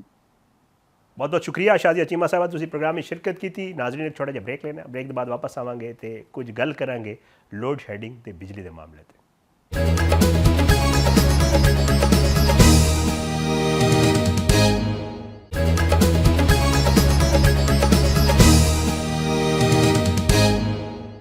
Welcome back Nazreen. ਔਰ ਪ੍ਰੋਗਰਾਮ ਦੇ ਆਖਰੀ ਹਿੱਸੇ ਜ਼ਰਾ ਗੱਲ ਕਰਨੇ ਆ ਸਾਡੇ ਤੇ ਤੁਹਾਡੇ ਇੱਕ ਜਿਹੜਾ ਹੈ ਉਹ ਮਾਮਲਾ ਹੈ ਜਿਹਦੇ ਉੱਤੇ ਅਸੀਂ ਅੱਜਕੱਲ ਸਾਰੇ ਪਰੇਸ਼ਾਨ ਹਾਂ, ਔਰ ਮਾਮਲਾ ਹੈ ਬਿਜਲੀ ਦੀ ਲੋਡ ਸ਼ੈਡਿੰਗ ਦਾ। ਅੱਜ ਸਵੇਰ ਵੀ ਜਿਸ ਟਾਈਮ ਅਸੀਂ ਸਾਰੇ ਉੱਠੇ ਔਰ ਬੱਚਿਆਂ ਦੇ ਸਕੂਲ ਜਾਣ ਦਾ ਟਾਈਮ ਹੋਇਆ ਤੇ ਬਿਜਲੀ ਜਿਹੜਾ ਹੈ ਉਹ ਗਾਇਬ ਹੋ ਗਈ। ਬੱਚੇ ਵਿਚਾਰੇ ਬਗੈਰ ਜਿਹੜਾ ਉਹ ਕੱਪੜੇ ਇਸਤਰੀ ਕੀਤੇ, ਔਰ ਕੁਝ ਦੋਸਤ ਇਹ ਵੀ ਦੱਸ ਰਹੇ ਸਨ ਕਿ ਜਨਾਬ ਉਹਨਾਂ ਦੇ ਘਰ 'ਚ ਤੇ ਪਾਣੀ ਵੀ ਨਹੀਂ ਆ ਰਿਹਾ ਸੀ। ਲੇਕਿਨ ਇਹਦੇ ਨਾਲ ਜਿਹੜੇ ਪਾਵਰ ਡਿਵੀਜ਼ਨ ਦੇ ਹੁਕਾਮ ਨੇ ਉਹ ਦੱਸ ਰਹੇ ਨੇ ਕਿ ਜੀ ਮੁਲਕ ਭਰ 'ਚ ਇਹ ਜਿਹੜੀ ਬਦਤਰੀਨ ਲੋਡ ਸ਼ੈਡਿੰਗ ਹੈ ਇਹ ਜਿਹੜਾ ਹੈ ਹੋਵੇਗੀ। ਔਰ ਉਹਨਾਂ ਨੇ ਮਸ਼ਵਰਾ ਦਿੱਤਾ ਹੈ ਜਿਹੜੇ ਸਾਰਫੀਨ ਨੇ ਕਿ ਜੀ ਉਹ ਬਿਜਲੀ ਘੱਟ ਇਸਤੇਮਾਲ ਕਰਨ। ਤਰਜਮਾਨ ਨੇ ਆਪਣੇ ਬਿਆਨ ਵਿੱਚ ਜਿਹੜਾ ਹੈ ਉਹ ਬਿਜਲੀ ਦੀ ਕਮ ਦਸਤਿਆਬੀ ਦੀ ਵਜ੍ਹਾ ਤੋਂ, ਮਤਲਬ ਬਿਜਲੀ ਉਹ ਕਹਿੰਦੇ ਨੇ ਪੈਦਾ ਹੀ ਨਹੀਂ ਹੋ ਰਹੀ, ਇਜ਼ਾਫੀ ਲੋਡ ਮੈਨੇਜਮੈਂਟ ਲਈ ਉਹਨਾਂ ਮਾਜ਼ਰਤ ਵੀ ਕੀਤੀ ਹੈ ਕਿ ਮਾफ़ ਕਰ ਦਿਓ ਅਸੀਂ ਲੋਡ ਸ਼ੈਡਿੰਗ ਜਾਰੀ ਰੱਖਾਂਗੇ। ਤਰਜਮਾਨ ਪਾਵਰ ਡਿਵੀਜ਼ਨ ਦੇ ਬਿਜਲੀ ਦੀ ਸੂਰਤ ਹਾਲ ਬਾਰੇ ਬਿਆਨ ਜਾਰੀ ਕੀਤਾ ਔਰ ਉਹਦੇ ਵਿੱਚ ਦੱਸਿਆ ਕਿ ਗੁਜ਼ਸ਼ਤਾ ਰਾਤ ਜਿਹੜਾ ਹੈ ਗੁਜ਼ਸ਼ਤਾ ਰਾਤ ਦੇ ਔਕਾਤ ਵਿੱਚ ਜਿਹੜੀ ਹਾਈਡਰੋ ਪਾਵਰ ਦੀ ਪੈਦਾਵਾਰ ਵਿੱਚ ਜਿਹੜਾ ਹੈ ਉਹ ਤਕਰੀਬਨ 1991 ਮੈਗਾਵਾਟ ਦੀ ਕਮੀ ਆਈ, ਔਰ ਜਿਹਦੀ ਵਜ੍ਹਾ ਤੋਂ ਜਿਹੜਾ ਹੈ ਉਹ ਬਿਜਲੀ ਦੇ ਤਕਸੀਮਕਾਰ ਜਿਹੜੇ ਕੰਪਨੀਆਂ ਨੇ ਉਹਨਾਂ ਨੇ ਜਿਹੜਾ ਹੈ ਉਹ ਲੋਡ ਮੈਨੇਜਮੈਂਟ ਕੀਤੀ ਔਰ ਪੀਕ ਟਾਈਮ ਆਵਰ 'ਚ ਉਹ ਦੱਸ ਰਹੇ ਨੇ ਕਿ ਤਕਰੀਬਨ ਕੋਈ 4500 ਮੈਗਾਵਾਟ ਦੀ ਜਿਹੜਾ ਉਹ ਸ਼ਾਰਟਫਾਲ ਰਿਹਾ। ਬਿਆਨ ਵਿੱਚ ਦੱਸਿਆ ਗਿਆ ਕਿ ਹਾਈਡਰੋ ਪਾਵਰ ਵਿੱਚ ਕਮੀ ਦੀ ਵਜ੍ਹਾ ਮੁਲਕ ਦੇ ਡੈਮਾਂ ਤੋਂ ਸੂਬਿਆਂ ਵੱਲ ਪਾਣੀ ਦੇ ਅਖਰਾਜ ਦੀ ਕਮੀ ਹੈ। ਇਸ ਵਕਤ ਸੂਬਿਆਂ ਨੂੰ ਜਿਹੜਾ ਡੈਮਾਂ ਤੋਂ ਪਾਣੀ ਉਹਨਾਂ ਦੀ ਤਲਬ ਦੇ ਮੁਤਾਬਿਕ ਜਾਰੀ ਕੀਤਾ ਜਾ ਰਿਹਾ ਹੈ ਜੋ ਗੁਜ਼ਸ਼ਤਾ ਸਾਲ ਨਾਲੋਂ ਕਾਫੀ ਘੱਟ ਹੈ, ਔਰ ਨਾਲ ਹੀ ਬਾਰਿਸ਼ਾਂ ਤੇ ਫਸਲ ਦੀ ਕਟਾਈ ਦੀ ਵਜ੍ਹਾ ਤੋਂ ਪਾਣੀ ਦਾ ਅਖਰਾਜ ਜਿਹੜਾ ਹੈ ਉਹ ਘੱਟ ਕੀਤਾ ਜਾ ਰਿਹਾ ਹੈ। ਤਰਜਮਾਨ ਦੱਸ ਰਿਹਾ ਕਿ ਗੁਜ਼ਸ਼ਤਾ ਰਾਤ ਪੀਕ ਆਵਰ ਜਿਹੜੀ ਦੌਰਾਨ ਮਜਮੂਈ ਡਿਮਾਂਡ ਸੀ ਤਕਰੀਬਨ 18000 ਮੈਗਾਵਾਟ ਸੀ, ਔਰ ਆਉਣ ਵਾਲੇ ਚੰਦ ਦਿਨਾਂ ਦੇ ਵਿੱਚ ਡੈਮਾਂ ਤੋਂ ਪਾਣੀ ਦੇ ਅਖਰਾਜ ਵਿੱਚ ਜਿਹੜਾ ਹੈ ਉਹ ਵਾਧਾ ਹੋਏਗਾ ਜਿਸ ਨਾਲ ਬਿਜਲੀ ਦੀ ਪੈਦਾਵਾਰ ਵੀ ਵਧੇਗੀ। ਤਰਜਮਾਨ ਨੇ ਵਾਜ਼ਿਹ ਕੀਤਾ ਕਿ ਸਿਰਫ ਰਾਤ ਦੇ ਔਕਾਤ ਵਿੱਚ ਲੋਡ ਮੈਨੇਜਮੈਂਟ ਦਾ ਸ਼ੈਡਿਊਲ ਜਿਹੜਾ ਬਣਾਇਆ ਗਿਆ ਹੈ ਔਰ ਦਿਨ ਦੇ ਔਕਾਤ ਵਿੱਚ ਕਿਸੇ ਵੀ ਕਿਸਮ ਦਾ ਸ਼ਾਰਟਫਾਲ ਨਹੀਂ ਹੁੰਦਾ। ਉਹਨਾਂ ਨੇ ਇਹ ਵੀ ਦੱਸਿਆ ਕਿ ਜਿਹੜਾ ਹੈ RLNG ਦੀ ਜਿਹੜੀ ਦਸਤਿਆਬੀ ਹੈ ਉਹਦੀ ਵੀ ਸੂਰਤ ਹਾਲ ਜਿਹੜਾ ਹੈ ਉਹ ਵੀ ਕੋਈ ਬਿਹਤਰ ਨਹੀਂ, ਉਹ ਬਿਹਤਰ ਆਏਗੀ ਤੇ ਜਿਹੜਾ ਉਹ ਲੋਡ ਸ਼ੈਡਿੰਗ ਦਾ ਮਾਮਲਾ ਠੀਕ ਹੋਏਗਾ। ਆਵਾਮ ਦੀ ਇਹ ਜਿਹੜੀ ਮੁਸ਼ਕਿਲ ਹੈ ਲੋਡ ਸ਼ੈਡਿੰਗ ਦਾ ਇਹ ਸਿਲਸਿਲਾ ਹੈ ਕਿਸ ਤਰ੍ਹਾਂ ਜਾਰੀ ਰਹਿ ਸਕਦੇ ਹੈ, ਅੱਗੇ ਆਉਣ ਵਾਲੇ ਦਿਨਾਂ 'ਚ ਗਰਮੀ ਆ ਰਹੀ ਹੈ ਔਰ क्या सूरत हाल होएगी, इस हवाले नाल गल करने वास्ते साडे नाल ज़ेगम नकवी साहब मौजूद ने। बिजली ਦੀਆਂ ਜਿਹੜੀਆਂ ਖਬਰਾਂ ਨੇ ਔਰ ਪਾਵਰ ਡਿਵੀਜ਼ਨ ਦੇ ਖਬਰਾਂ ਨੇ ਐਕਸਪ੍ਰੈਸ ਨਿਊਜ਼ ਤੇ ਤੁਸੀਂ ਵੇਖਦੇ ਹੋਗੇ, ਇਹਨਾਂ ਦੇ ਤਵਸਤ ਨਾਲ ਹੀ ਸਾਡੇ ਤੱਕ ਪਹੁੰਚਦੀਆਂ ਨੇ। ਬਹੁਤ ਬਹੁਤ ਸ਼ੁਕਰੀਆ ज़ेगम नकवी ਸਾਹਿਬ, ਤੁਸੀਂ ਪ੍ਰੋਗਰਾਮ ਵਿੱਚ ਸ਼ਿਰਕਤ ਕੀਤੀ। ਸਭ ਤੋਂ ਪਹਿਲਾਂ ਤਾਂ ਦੱਸ ਦਿਓ ਸਰ, ਇਹ ਤੇ ਅਸੀਂ ਰਾਤੀ ਵੇਖਿਆ ਕੱਲ ਤੋਂ ਪਰਸੋਂ ਤੋਂ ਚੱਲ ਰਿਹਾ ਕਿ ਬੈਠੇ ਹੋ ਨਾ ਤੇ ਇੱਕਦਮ ਬਿਜਲੀ ਚਲੀ ਜਾਂਦੀ, ਫਿਰ ਆ ਜਾਂਦੀ, ਫਿਰ ਚਲੀ ਜਾਂਦੀ, ਕਹਿ ਰਹੇ ਨੇ ਕੋਈ 2.5 ਘੰਟੇ ਦੀ ਫਿਲਹਾਲ ਲੋਡ ਸ਼ੈਡਿੰਗ ਹੈ। ਤੇ ਕੀ ਮਾਮਲਾ ਹੈ ਸਰ, ਇਹ ਹਾਲੇ ਤੇ ਗਰਮੀਆਂ ਆਈਆਂ ਨਹੀਂ ਤੇ ਲੋਡ ਸ਼ੈਡਿੰਗ ਸ਼ੁਰੂ ਹੋ ਗਈ? बहुत शुक्रिया शेख सकलैन साहब। देखो ਇਹ 2.5 ਘੰਟੇ ਟੋਟਲ ਲੋਡ ਸ਼ੈਡਿੰਗ ਤੁਸੀਂ ਨਹੀਂ ਗੱਲ ਕਰ ਰਹੇ, ਇਹ ਪੀਕ ਟਾਈਮ ਦੀ ਗੱਲ ਕਰ ਰਹੇ ਹੋ। ਔਰ ਪੀਕ ਟਾਈਮ ਸ਼ਾਮ ਤੋਂ ਗਿਣ ਰਹੇ ਨੇ, ਸ਼ਾਮ 5 ਤੋਂ ਲੈ ਕੇ ਰਾਤ 1 ਵਜੇ ਤੱਕ ਉਹ ਗਿਣਿਆ ਜਾਏਗਾ। ਲੇਕਿਨ ਇਹ ਹੈ ਉਹਨਾਂ ਇਲਾਕਿਆਂ ਜਿਨ੍ਹਾਂ ਇਲਾਕੇ ਤੁਸੀਂ ਸਮਝੋ ਕਿ ਬਿੱਲ ਪ੍ਰਾਪਰ ਦਿੱਤਾ ਜਾਂਦਾ, ਜਿੱਥੇ ਉਹਨਾਂ ਦਾ ਕੋਈ ਇੱਕ ਸੁਸਾਇਟੀ ਹੈ, ਸਿਸਟਮੈਟਿਕ ਹੈ। ਬਾਕੀ ਹੈ ਕਿ ਇਸ ਵਕਤ ਜਿਹੜੇ ਸਾਡੇ ਜ਼ਰਾਏ ਨੇ ਮੁਖਤਲਿਫ ਪਾਵਰ ਡਿਵੀਜ਼ਨਸ ਦੇ ਮੁਖਤਲਿਫ ਡਿਸਕੋਸ ਜਿਹੜੀਆਂ ਨੇ ਉਹ 6 ਤੋਂ 8 ਘੰਟੇ ਤੱਕ ਸ਼ਹਿਰੀ ਇਲਾਕਿਆਂ 'ਚ ਜੀ ਬਿਲਕੁਲ ਕਰ ਰਹੇ ਨੇ। ਔਰ ਇਸ ਤੋਂ ਇਲਾਵਾ ਜਿਹੜੇ ਦਹੀ ਇਲਾਕਾ ਜਾਤ ਨੇ ਉਸ 'ਚ 10 ਤੋਂ 12-14 ਘੰਟੇ ਤੱਕ ਵੀ ਲੋਡ ਸ਼ੈਡਿੰਗ ਹੋ ਰਹੀ ਹੈ।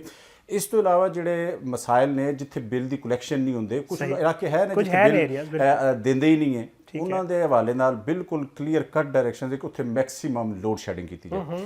ਕੱਲ ਜੋ ਇੱਕ ਤਰਜਮਾਨ ਪਾਵਰ ਡਿਵੀਜ਼ਨ ਦੀ ਜਾਨਬ ਤੋਂ ਇੱਕ ਅਲਾਮੀਆ ਆਇਆ ਗਿਆ ਸੀ, ਸਾਨੂੰ ਦੱਸਿਆ ਗਿਆ ਕਿ ਜਨਾਬ ਅਸੀਂ ਪੀਕ ਟਾਈਮ ਦੇ 2-2.5 ਘੰਟੇ ਜਿਹੜੇ ਨੇ ਉਸ ਹਵਾਲੇ ਨਾਲ ਅਸੀਂ ਲੋਡ ਸ਼ੈਡਿੰਗ ਸ਼ੁਰੂ ਕਰਾਂਗੇ। ਲੇਕਿਨ ਜ਼ਰਾ ਐਕਸਪਲੇਨ ਕਰ ਦਿਓ। ਪੀਕ ਟਾਈਮ ਦੇਖੋ, ਪੀਕ ਟਾਈਮ ਇਹਨਾਂ ਨੇ ਪਿਛਲੇ ਕੁਝ ਅਰਸੇ 'ਚ ਇਹਨਾਂ ਨੇ ਕਿਹਾ ਕਿ ਸ਼ਾਮ ਦਾ ਜਿਹੜਾ ਟਾਈਮ ਹੈ ਜਿਸ ਵਕਤ ਮੈਕਸਿਮਮ ਬਿਜਲੀ ਲੋਕ ਇਸਤੇਮਾਲ ਕਰ ਰਹੇ ਹੁੰਦੇ ਉਹਨੂੰ ਇੱਕ ਪੀਕ ਟਾਈਮ ਔਰ ਬਿਲਿੰਗ ਦੇ ਹਿਸਾਬ ਨਾਲ, ਤਾਂ ਕਿ ਉਸ ਟਾਈਮ ਲੋਕ ਜ਼ਿਆਦਾ ਇਸਤੇਮਾਲ ਕਰਦੇ ਨੇ, ਉਸ ਟਾਈਮ ਨੂੰ ਆਵਾਮ ਨੂੰ ज़्यादा बिल कास्ट होंदा, उस यूनिट कास्ट ज़्यादा है। ठीक है। अच्छा, वो पीक टाइम है मुख्तलिफ औकात सर्दियों में उसका टाइम शाम 6 तो लैके रात तक चला जाता, लेकिन इन्होंने कल तो बाइफिकेट कर दिता है ना कि शाम 5 तो लैके रात 1 बजे तक पीक टाइम बिल्कुल है। हुण जी थोड़ी देर पहले तर्जमान वजारत तवानाई की तरफों दसिया गया कि इस वक्त जी कल रात की अस कैलकुलेशन दस रहे हैं 4500 मैगावाट की कल शार्टफाल सिर्फ पीक टाइम का सी। अच्छा, ओवरऑल असीं गल करते हैं जदों तो इस वक्त जिहड़ा कह रहे हैं तकरीबन 6000 मैगावाट ओवरऑल पूरे मुल्क शार्टफाल चल रहा।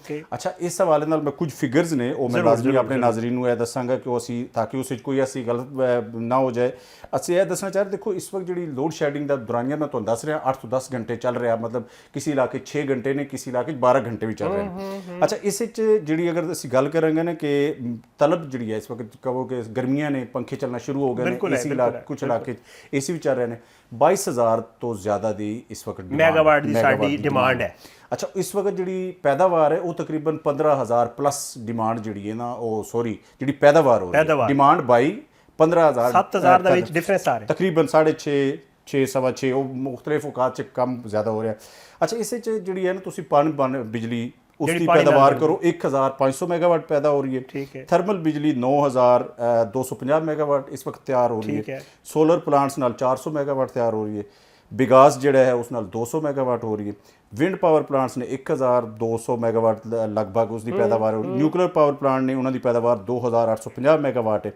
अच्छा, इस तरह अगर पैदावार सारी मजमूई तौर करो तो 6,000 मैं तुहानूं दस्सिया कि उसका शार्टफॉल चल रहा है। अच्छा, उस शार्टफॉल ਨੂੰ ਜਿਹੜੀ ਸਭ ਤੋਂ ਵੱਡੀ ਵਜ੍ਹਾ, ਕਿਉਂਕਿ ਅਸੀਂ ਸਾਰਾ ਦਾਰੋਮਦਾਰ ਜਿਹੜਾ ਸਾਡਾ ਹੈ ਪਨ ਬਿਜਲੀ ਤੇ ਜ਼ਿਆਦਾ ਮੈਕਸਿਮਮ ਤੁਹਾਨੂੰ ਦੱਸਿਆ ਵੀ ਹੈ ਕਿ ਡਿਮਾਂਡ ਤਰਬੇਲਾ ਜਿਹੜਾ ਹੈ ਉਸ ਦੇ ਕਾਫੀ ਯੂਨਿਟਸ ਬੰਦ ਪਏ ਨੇ, ਠੀਕ ਹੈ, ਉਹਨਾਂ ਤੋਂ ਪੈਦਾਵਾਰ ਹੋ ਨਹੀਂ ਰਹੀ, ਠੀਕ ਹੈ। ਉਸ ਦੀ ਵਜ੍ਹਾ ਤੋਂ ਜਿਹੜੀ ਪੈਦਾਵਾਰ ਦੀ ਜਿਹੜੀ ਓਵਰਆਲ ਅਗਰ ਅਸੀਂ ਕੈਲਕੂਲੇਸ਼ਨ ਕਰਦੇ ਹਾਂ ਤਾਂ ਉਹ ਕਮ ਹੋ ਗਈ, ਘੱਟ ਹੋ ਗਈ। ਫਿਰ ਤੁਸੀਂ ਫਰਨਸ ਆਇਲ ਤੇ ਜਿਹੜੇ ਚੱਲਦੇ ਸਨ ਪਾਵਰ ਪਲਾਂਟਸ ਉਹ ਵੀ ਬੰਦ ਹੋਏ, ਉਹਨਾਂ ਦੀ ਵਜ੍ਹਾ ਤੋਂ ਵੀ ਤੁਹਾਨੂੰ ਮਸਾਇਲ ਨੇ ਕਿ ਤੁਹਾਡੀ ਲੋਡ ਸ਼ੈਡਿੰਗ ਵਧਾਉਣੀ ਪੈ ਗਈ। ਦੇਖੋ, तमाम डिस्कोज ਜਿਹੜੀਆਂ ਨੇ ਉਹ ਮਜਬੂਰ ਨੇ, ਮਤਲਬ ਮੈਂ ਉਹਨਾਂ ਦੀ ਉਹ ਤਰਫਦਾਰੀ ਨਹੀਂ ਕਰ ਰਿਹਾ, ਲੇਕਿਨ ਬਿਜਲੀ ਪੈਦਾ ਪਿੱਛੋਂ ਕੰਮ ਰਹੀ। ਦੇਖੋ ਪਿੱਛੇ ਨੀਅਤਨ ਅਗਰ ਕਹਾਂ, ਮੈਂ ਆਪਣੇ ਤੌਰ ਤੇ ਕਹਾਂ, ਜ਼ਾਤੀ ਤੌਰ ਤੇ ਮੇਰਾ ਜ਼ਾਤੀ ਤਜਜ਼ੀਆ ਕਿ ਨੀਅਤਨ ਖਰਾਬ ਨੇ। ਅਗਰ ਉਸ ਨੂੰ ਪਾਣੀ ਦੀ ਅੱਗੇ ਤਲਬ ਨਹੀਂ ਹੋ ਰਹੀ, ਉਸ ਦਾ ਕੋਈ ਹੱਲ ਕੀਤਾ ਜਾਏ, ਪਾਣੀ ਅੱਗੇ ਵਧਾਇਆ ਜਾਏ ਤਾਂ ਕਿ ਪਾਵਰ ਪਲਾਂਟਸ ਜਿਹੜੇ ਨੇ ਪਨ ਬਿਜਲੀ ਵਾਲੇ ਉਹ ਚੱਲਣ, ਉਹਨਾਂ ਨਾਲ ਬਿਜਲੀ ਅੱਗੇ ਪੈਦਾਵਾਰ ਹੋਵੇ। ਫਿਰ ਤੁਹਾਡੇ ਜਿਹੜੇ ਬਾਕੀ ਜਿਹੜੇ ਯੂਨਿਟਸ ਬੰਦ ਨੇ, ਭਾਈ ਕਿਉਂ ਇਸ ਟਾਈਮ ਤੇ ਪੀਕ ਟਾਈਮ ਤੇ ਤੁਸੀਂ ਬੰਦ ਕਰ ਰਹੇ ਹੋ? ਇਸ ਵਕਤ ਮੁxtਲਿਫ ਜਿਹੜੇ ਨੇ ਆਪਣੇ ਔਕਾਤ 'ਚ ਇੰਡਸਟਰੀਜ਼ ਬੰਦ ਹੁੰਦੀ। ਕੱਲ੍ਹ ਸ਼ਾਮ ਦੇ ਟਾਈਮ ਮੇਰੀ ਮੁxtਲਿਫ ਇੰਡਸਟਰੀਜ਼ ਦੇ ਲੋਕਾਂ ਨਾਲ ਗੱਲ, ਉਹਨਾਂ ਕਿਹਾ ਸਾਡਾ ਤੇ ਸਾਰਾ ਸਰਕਲ ਖਰਾਬ ਹੋ ਜਾਂਦਾ। ਤੁਹਾਡੀ ਜਿਸਲੇ ਲਾਈਟ ਜਾਂਦੀ ਹੈ ਉਸ ਤੋਂ ਬਾਅਦ ਆਟੋਮੈਟਿਕ ਤੁਹਾਡਾ ਮਾਮਲਾਤ ਸਾਰੇ ਇੱਕ ਦਫਾ ਰੋਕਣੇ ਪੈਂਦੇ ਨੇ, ਦੁਬਾਰਾ ਸ਼ੁਰੂ ਕਰਨੇ ਪੈਂਦੇ ਨੇ। ਸਿਸਟਮ ਜਦੋਂ ਇਸ ਨੂੰ ਸਾਰਾ ਕਰਦੇ ਹੋ ਤਾਂ ਉਹ ਤੁਹਾਡਾ ਮਸਲਾ। ਇੱਕ ਹੋਰ ਜਿਹੜਾ ਕਹਿ ਰਹੇ ਨੇ ਕਿ ਜਿਹੜੇ LNG ਹੈ, ਦੇਖੋ ਮੈਂ ਤੁਹਾਨੂੰ ਕਿਹਾ ਕਿ ਬਾਹਰ ਤੋਂ ਇੰਪੋਰਟ ਹੁੰਦੀ ਹੈ LNG, ਉਸ ਦੇ ਨਾਲ ਮੁxtਲਿਫ ਪਾਵਰ ਪਲਾਂਟਸ ਨੇ, ਜਿਸ 'ਚ ਹੈ ਤੁਹਾਡਾ ਹਵੇਲੀ ਬਹਾਦਰ ਸ਼ਾਹ ਹੈ, ਭਿੱਖੀ ਹੈ, ਨੰਦੀਪੁਰ ਪਾਵਰ ਪਲਾਂਟ, ਜੰਗ ਲੱਗੀ ਤੇ ਉਹ ਮਸਲਾ ਬਣਾ ਤਕਰੀਬਨ ਹੈ ਤੁਸੀਂ ਕਹੋ ਕਿ ਨਾ ਹੋਣ ਦੇ ਬਰਾਬਰ ਬਿਜਲੀ ਪੈਦਾ ਹੋ ਰਹੀ, ਕਿਉਂਕਿ LNG ਆ ਨਹੀਂ ਰਹੀ, ਇੰਪੋਰਟ ਨਹੀਂ ਹੋ ਪਾ ਰਹੀ, ਔਰ ਉਸ ਵਜ੍ਹਾ ਤੋਂ ਪਾਵਰ ਪਲਾਂਟਸ ਉਹ ਵੀ ਇੱਕ ਬੜਾ ਫੈਕਟਰ ਹੈ। ਲੋਡ ਸ਼ੈਡਿੰਗ ਵੱਧ ਰਹੀ ਹੈ। ਦੇਖੋ, ਇਸ ਦੇ ਇਲਾਵਾ ਜਿਹੜੀ ਲੋਡ ਸ਼ੈਡਿੰਗ ਹੈ ਅਗਲੇ ਵਕਤ ਤੁਸੀਂ ਖੁਦ ਕਹਿ ਰਹੇ ਹੋ ਕਿ ਸ਼ਾਇਦ ਜ਼ਿਆਦਾ ਹੋ ਜਾਏ, ਹੋਣੀ ਚਾਹੀਦੀ ਹੈ, ਵਧਣੀ ਵੀ ਹੈ। ਇਸ਼ੂ ਹੈ ਕਿ ਇਸ ਦੀ ਮੈਨੇਜਮੈਂਟ ਕੀ ਹੈ, ਕੋਈ ਮੈਕੈਨਿਜ਼ਮ ਨਹੀਂ ਨਾ ਕੋਲ। ਇਹ ਸਿਰਫ ਇੱਕ ਆਪਣਾ ਬਿਆਨ ਦੇ ਕੇ ਉਸ ਤੋਂ ਬਾਅਦ ਕਹਿੰਦੇ ਨੇ ਬਸ ਸਾਡੀ ਛੁੱਟੀ ਹੋ ਗਈ, ਅਸੀਂ ਬਿਆਨ ਦੇ ਦਿੱਤਾ, ਹੁਣ ਜਨਾਬ ਆਵਾਮ ਜਾਣੇ, ਆਵਾਮ ਦਾ ਕੰਮ ਜਾਣੇ। ਦੇਖੋ, ਇੱਕ ਤੇ ਮਹਿੰਗੀ ਬਿਜਲੀ, ਹੁਣ ਤੁਸੀਂ ਦੇਖ ਲਓ ਕਿ ਪਿਛਲੇ ਕੁਝ ਅਰਸੇ 'ਚ ਹਿਸਾਬ ਲਾ ਲਓ। ਬਿਜਲੀ ਦੀ ਕੀਮਤ ਵਾਲੇ ਪੁੱਛਣਾ ਚਾਹ ਰਿਹਾ ਸੀ ਕਿ ਜੀ ਉਹ ਕਹਿ ਰਹੇ ਨੇ ਕਿ ਅਗਰ ਅਸੀਂ ਇਹ ਰਿਲੀਫ ਨਹੀਂ ਦਿੰਦੇ ਆਵਾਮ ਨੂੰ, ਜਾਂ ਅਸੀਂ ਅਗਰ ਇਹ ਲੋਡ ਸ਼ੈਡਿੰਗ ਨਹੀਂ ਕਰਾਂਗੇ ਤੇ ਫਿਰ ਸਾਨੂੰ 3 ਰੁਪਏ ਤੱਕ ਬਿਜਲੀ ਦਾ ਪਰ ਯੂਨਿਟ ਵਧਾਉਣਾ ਪੈਣਾ ਹੈ। ਇਸ ਤਰ੍ਹਾਂ ਦੀ ਵੀ ਕੋਈ ਹੈ? ਦੇਖੋ, ਇਹ ਨਾ ਤੁਸੀਂ ਇਸ ਨੂੰ ਥੋੜਾ ਪਿੱਛੇ ਜਾਓ, ਇਸ ਵਿੱਚ ਕੈਪੈਸਿਟੀ ਪੇਮੈਂਟਸ ਦੇ ਹਿਸਾਬ ਨਾਲ ਤੁਹਾਨੂੰ ਪਤਾ ਹੈ ਕਿ ਜਿਹੜੇ ਕਿਰਾਏ ਦੇ ਬਿਜਲੀ ਘਰ ਸਨ ਉਹਨਾਂ ਦੀ ਸਾਰੀ ਕੈਪੈਸਿਟੀ ਪੇਮੈਂਟਸ ਨੇ, ਔਰ ਉਹ ਨਾ ਚੱਲਣ ਦੇ ਬਾਵਜੂਦ ਵੀ ਪੇਮੈਂਟਸ ਹੋ ਰਹੀਆਂ ਸਨ, ਔਰ ਕੈਪੈਸਿਟੀ ਪੇਮੈਂਟਸ ਜਿਹੜੀਆਂ ਨੇ ਉਹ ਤੁਹਾਡੇ ਇਸ ਵਕਤ ਜਿਹੜਾ ਤੁਹਾਡੇ ਤੇ ਉਹ ਸਾਰਾ ਬੋਝ ਹੈ ਉਹ ਮੌਜੂਦ ਹੈ, ਠੀਕ ਹੈ। ਅੱਛਾ, ਉਹ ਬੋਝ ਤੇ ਦੇਣਾ ਹੀ ਪੈਣਾ ਨਾ। ਬਿਜਲੀ ਪੈਦਾਵਾਰ ਜਦੋਂ ਕਮ ਹੋਏਗੀ, ਆਟੋਮੈਟਿਕ ਲੋਡ ਸ਼ੈਡਿੰਗ ਵਧੇਗੀ, ਫਿਰ ਉਸ ਦੀ ਜਿਹੜੀ ਤੁਹਾਡੀ ਪਿੱਛੇ ਓਵਰਆਲ ਉਹਦੀ ਕੰਜ਼ੰਪਸ਼ਨ ਕਮ ਹੋਣ ਨਾਲ ਤੁਹਾਡੀ ਕੈਲਕੂਲੇਸ਼ਨ ਜਿਹੜੀ ਵਧੇਗੀ ਘਟੇਗੀ। ਉਹ ਦੇਖੋ ਹੇਰ ਫੇਰ ਹੈ, ਇਲਫਾਜ਼ੀ ਹੇਰ ਫੇਰ ਇਹਨਾਂ ਨੇ ਕਰਨਾ। ਉਸ 3 ਤੋਂ 5 ਰੁਪਏ ਉਹ ਕਹਿ ਰਹੇ ਨੇ ਕਿ ਜਨਾਬ ਬਿਜਲੀ ਸਾਨੂੰ ਵਧਾਏ। ਇਸ ਦੇ ਨਾਲ ਦੂਜਾ ਇੱਕ ਆਨਸਰ ਵੀ ਹੈ, ਦੂਜਾ ਆਨਸਰ ਇਹ ਹੈ ਕਿ ਤੁਹਾਡਾ ਜਿਹੜਾ IMF ਹੈ ਉਹਨਾਂ ਨੇ ਵੀ ਕਿਹਾ ਕਿ ਤੁਹਾਡੇ ਯੂਟਿਲਿਟੀ ਬਿਲਸ ਜਿਹੜੇ ਨੇ ਉਹਨਾਂ ਉੱਤੇ ਮਜ਼ੀਦ ਟੈਕਸ ਲਾਓ, ਮਜ਼ੀਦ ਟੈਕਸ ਕਲੈਕਸ਼ਨ ਕਰੋ। IMF ਦੇ ਵੀ ਇੱਕ ਸ਼ਰਤ ਹੈ ਕਿ ਬਿਜਲੀ ਮਜ਼ੀਦ ਜਿਹੜੀ ਮਹਿੰਗੀ ਕਰੋ। ਦੇਖੋ, ਆਵਾਮ ਨੂੰ ਅਗਰ ਬਿਜਲੀ ਮਿਲ ਰਹੀ ਹੋਏ ਨਾ, ਬਿਜਲੀ ਉਹ ਮਹਿੰਗੀ ਸ਼ਾਇਦ ਬਰਦਾਸ਼ਤ ਕਰ ਲੈਣ। ਉਸ ਦੇਖੋ ਨਾ ਆਪਣੇ ਹਿਸਾਬ ਨਾਲ ਉਹ ਆਪਣੇ ਐਡਜਸਟਮੈਂਟ ਕਰੇਗਾ। ਮੇਰੇ ਘਰ ਦੀ ਅਗਰ 200 ਯੂਨਿਟ ਇਸਤੇਮਾਲ ਹੈ ਤਾਂ ਮੈਂ ਕਹਾਂਗਾ ਕਿ ਯਾਰ ਮੇਰਾ ਮੈਕਸਿਮਮ 250 ਹੋ ਜਾਏ, ਲੇਕਿਨ ਮੈਂ ਨਹੀਂ ਚਾਹਾਂਗਾ ਕਿ ਮੇਰਾ 700 ਯੂਨਿਟ ਹੋ ਜਾਏ। ਲੇਕਿਨ ਬਿਜਲੀ ਨਹੀਂ ਹੋਏਗੀ, ਮੇਰੇ ਸਾਰੇ ਮਾਮਲਾਤ ਰੁਕਣਗੇ।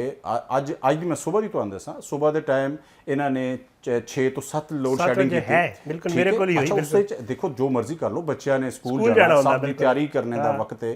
ਉਸ ਦੌਰਾਨ ਫਿਰ 8 ਤੋਂ 9 ਜਿਹੜੀ ਹੈ, 7 ਤੋਂ 8 ਦਰਮਿਆਨ 'ਚ ਬਿਜਲੀ ਗਈ। ਫਿਰ ਉਸ ਤੋਂ ਬਾਅਦ ਦਰਮਿਆਨ 'ਚ ਥੋੜੀ ਦੇਰ ਆਈ, ਫਿਰ ਘੰਟੇ ਬਾਅਦ ਦੁਬਾਰਾ ਫਿਰ ਚਲੀ। ਦੇਖੋ, ਦਫਾਤਰ ਲੋਕਾਂ ਨੇ ਜਾਣਾ, ਲੋਕਾਂ ਨੇ ਸਕੂਲ ਜਾਣਾ, ਮੁxtਲਿਫ ਆਪਣੇ ਕਿਸੇ ਵੀ ਮਜ਼ਦੂਰੀ ਤੇ ਜਾਣਾ, ਉਸ ਦੀ ਸਾਰਾ ਡਿਸਟਰਬ ਹੋ ਗਿਆ ਸਿਸਟਮ।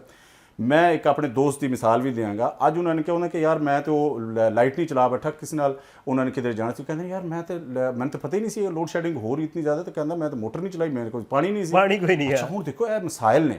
ਦੇਖੋ, ਅਸੀਂ ਐਸੇ ਮੁਲਕ 'ਚ ਹਾਂ ਜਿੱਥੇ ਸਾਰੇ ਕੋਲ ਹੈ ਹਰ ਚੀਜ਼ ਵਾਫਰ, लेकिन मैनेजमेंट ਦਾ ਅੱਛਾ ਇੱਕ ਗੱਲ ਪੁੱਛਾਂਗਾ ਜ਼ਾਹਿਰੀ ਗੱਲ ਹੈ ਲੋਕ ਵੈਸੇ ਤੇ ਹੁਣ ਤੇ ਕੁਦਰਤੀ ਤੌਰ ਤੇ ਲੋਕ ਜਿਹੜਾ ਅਲਟਰਨੇਟ એનર્ਜੀ ਵਾਲੇ ਪਾਸੇ ਜਾਣ ਪੈ ਗਏ ਨੇ ਸੋਲਰ ਦਾ ਬੜਾ ਰਿਵਾਜ ਹੈ ਸਾਡੇ ਮੁਲਕ ਵਿੱਚ ਲੋਕਾਂ ਨੇ ਘਰਾਂ 'ਚ ਸੋਲਰ ਵੀ ਲਾ ਰਹੇ ਬੜੇ ਛੋਟੇ ਛੋਟੇ ਇੱਕ ਦੋ ਪਲੇਟਾਂ ਲਾ ਕੇ ਆਪਣਾ ਕੰਮ ਚਲਾ ਰਹੇ ਨੇ ਤੇ ਨਜ਼ਰ ਕੀ ਆ ਰਿਹਾ ਹੈ ਵੇਖੋ ਹਕੂਮਤ ਇਹ ਕਰ ਵੀ ਰਹੀ ਹੈ ਲੋਡ ਸ਼ੈਡਿੰਗ ਵੀ ਹੋ ਰਹੀ ਹੈ ਤੇ ਨਾਲ ਹਕੂਮਤ ਕਿਸ ਸਾਡੇ ਪਾਲਿਸੀਜ਼ ਦਾ ਮਸਲਾ ਹੈ ਕਿ ਇੱਕ ਦਫਾ ਪਹਿਲੇ ਕੋਸ਼ਿਸ਼ ਕਰਦੇ ਨੇ ਕਿ ਉਹਨੂੰ ਐਨਕਰੇਜ ਕਰਨ ਮੈਂ ਨੈਟ ਮੀਟਰਿੰਗ ਦੀ ਗੱਲ ਕਰ ਰਿਹਾ ਫਿਰ ਇਹ ਮਾਮਲਾ ਆ ਜਾਂਦਾ ਹੈ ਕਿ ਜੇ ਅੱਗੇ ਸਾਨੂੰ ਵੇਖਣ ਨੂੰ ਮਿਲਦਾ ਉਹਨੂੰ ਡਿਸਕਰੇਜ ਕਰਦੇ ਨੇ ਜੀ ਟੈਕਸ ਲਾ ਦਿਓ ਤੇ ਜਿਹੜਾ ਫਿਊਚਰ ਹੈ ਫਿਊਚਰ ਵਿੱਚ ਇੱਕ ਤੇ ਇਹ ਦੱਸ ਦਿਓ ਕਿ ਜੀ ਠੀਕ ਹੈ ਇਹਦਾ ਕੋਈ ਅਲਟਰਨੇਟ ਇਸਤੇਮਾਲ ਕੀਤਾ ਜਾ ਸਕਦਾ ਹੈ ਲੋਕਾਂ ਨੂੰ ਕਰਨਾ ਚਾਹੀਦਾ ਤੇ ਗਰਮੀਆਂ 'ਚ ਤਾਂ ਹੁਣ ਕਰਨਾ ਹੀ ਪੈਣਾ ਜ਼ਾਹਿਰੀ ਗੱਲ ਹੈ ਤੇ ਦੂਜਾ ਇਹਦੇ ਵਿੱਚ ਕੋਈ ਬਿਹਤਰੀ ਦੀ ਵੀ ਹੈ ਗੁੰਜਾਇਸ਼ ਜਾਂ ਮਾਮਲਾ ਇਸ ਤਰ੍ਹਾਂ ਹੀ ਚੱਲੇਗਾ ਦੇਖੋ ਜਿਹੜੀ ਬਿਜਲੀ ਦਾ ਓਵਰਆਲ ਅਗਰ ਗੱਲ ਕਰੀਏ ਨਾ ਅਸੀਂ ਓਵਰਆਲ ਜੀ ਉਹ ਇਸ ਦਾ ਹੱਲ ਸਿਰਫ ਸੋਲਰ ਹੈ ਲੇਕਿਨ ਅਸੀਂ ਫਸੇ ਹੋਏ ਹਾਂ ਮੁxtਲਿਫ ਮੁਆਹਦਿਆਂ ਦੇ ਅੰਦਰ LNG ਅਸੀਂ ਖਰੀਦਣੀ ਹੈ ਨਹੀਂ ਖਰੀਦਾਂਗੇ ਸਾਨੂੰ ਉਹ ਜੁਰਮਾਨੇ IMF ਦੇ ਅਸੀਂ ਕਰਜ਼ ਵਾਪਸ ਕਰਨੇ ਨੇ ਔਰ ਉਹਨਾਂ ਦੀ ਸ਼ਰਤ ਦੇ ਮੁਤਾਬਿਕ ਅਸੀਂ ਹਰ ਚੀਜ਼ ਇਸਤੇਮਾਲ ਕਰਦੇ ਹਾਂ ਅਸੀਂ ਮਾਜ਼ਰਤ ਨਾਲ ਲਫ਼ਜ਼ ਦਾ ਹਿਸਾਬ ਹੀ ਲੈਂਦੇ ਉਹਨਾਂ ਦੀ ਮਰਜ਼ੀ ਨਾਲ ਲੈ ਰਹੇ ਪਾਵਰ ਪਲਾਂਟਸ ਵੀ ਅਸੀਂ ਮੁਆਹਦੇ ਕੀਤੇ ਨੇ ਬਿਲਕੁਲ ਇਸ ਪਾਵਰ ਪਲਾਂਟਸ ਨਾਲ ਦੂਸਰਾ ਦੇਖੋ ਤੁਸੀਂ ਸੋਲਰ ਦੀ ਗੱਲ ਕੀਤੀ ਸੋਲਰ 'ਚ 1 ਪੁਆਇੰਟ ਮੈਂ ਤੁਹਾਨੂੰ ਸਮਝਾ ਦਿਆਂ ਕਿ ਹੱਲ ਸਿਰਫ ਸੋਲਰ ਹੈ ਲੇਕਿਨ ਸੋਲਰ ਆਵਾਮ ਦੇ ਵਾਸਤੇ ਬਿਹਤਰ ਤਦ ਹੀ ਹੋਣਾ ਜਦੋਂ हुकूमत चाहेगी और हुकूमत है नहीं चाह रही हुकूमत है चाह रही है कि अगर तमाम सार्फिन सोलर से कन्वर्ट हो गए एक ही करेंगे सारी बिजली किधर जाएगी डिस्कोज ते बंद हो जाएंगे सारे डिस्कोज के अखराजात डिस्कोज के तमाम जिहड़े नांदे अयाशियां ने खत्म हो जाएंगे सोलर ਦੀ ਹੁਣ ਜਿਹੜੀ ਨਵੀਂ ਤੁਸੀਂ ਨੈਟ ਜਿਹੜੀ ਮੀਟਰਿੰਗ ਉਸ ਦੇ ਹਵਾਲੇ ਨਾਲ ਪਿਛਲੇ ਸਾਰੇ ਇੱਕ ਪੂਰਾ ਦਰਮਿਆਨ 'ਚ ਬੜਾ ਸ਼ੋਰ ਹੋਇਆ ਸੀ ਉਸ ਵਿੱਚ ਇਹਨਾਂ ਨੇ ਡਰਾਮਾ ਕਰਕੇ ਉਹਨਾਂ ਨੇ ਕਿਹਾ ਜੀ ਅਸੀਂ ਦੁਬਾਰਾ ਇੱਕ ਨਈ ਪਾਲਿਸੀ ਰਿਵਾਈਜ਼ ਕਰੇ ਕੋਈ ਨਈ ਪਾਲਿਸੀ ਨਹੀਂ ਹੈ ਇਹਨਾਂ ਨੇ ਸੋਲਰ ਨੂੰ ਡਿਸਕਰੇਜ ਕਰ ਦਿੱਤਾ ਆਵਾਮ ਨੂੰ ਕਿਹਾ ਕਿ ਜਨਾਬ ਜਿਹਨੇ ਸੋਲਰ ਲਾਇਆ ਸੀ ਦੇਖੋ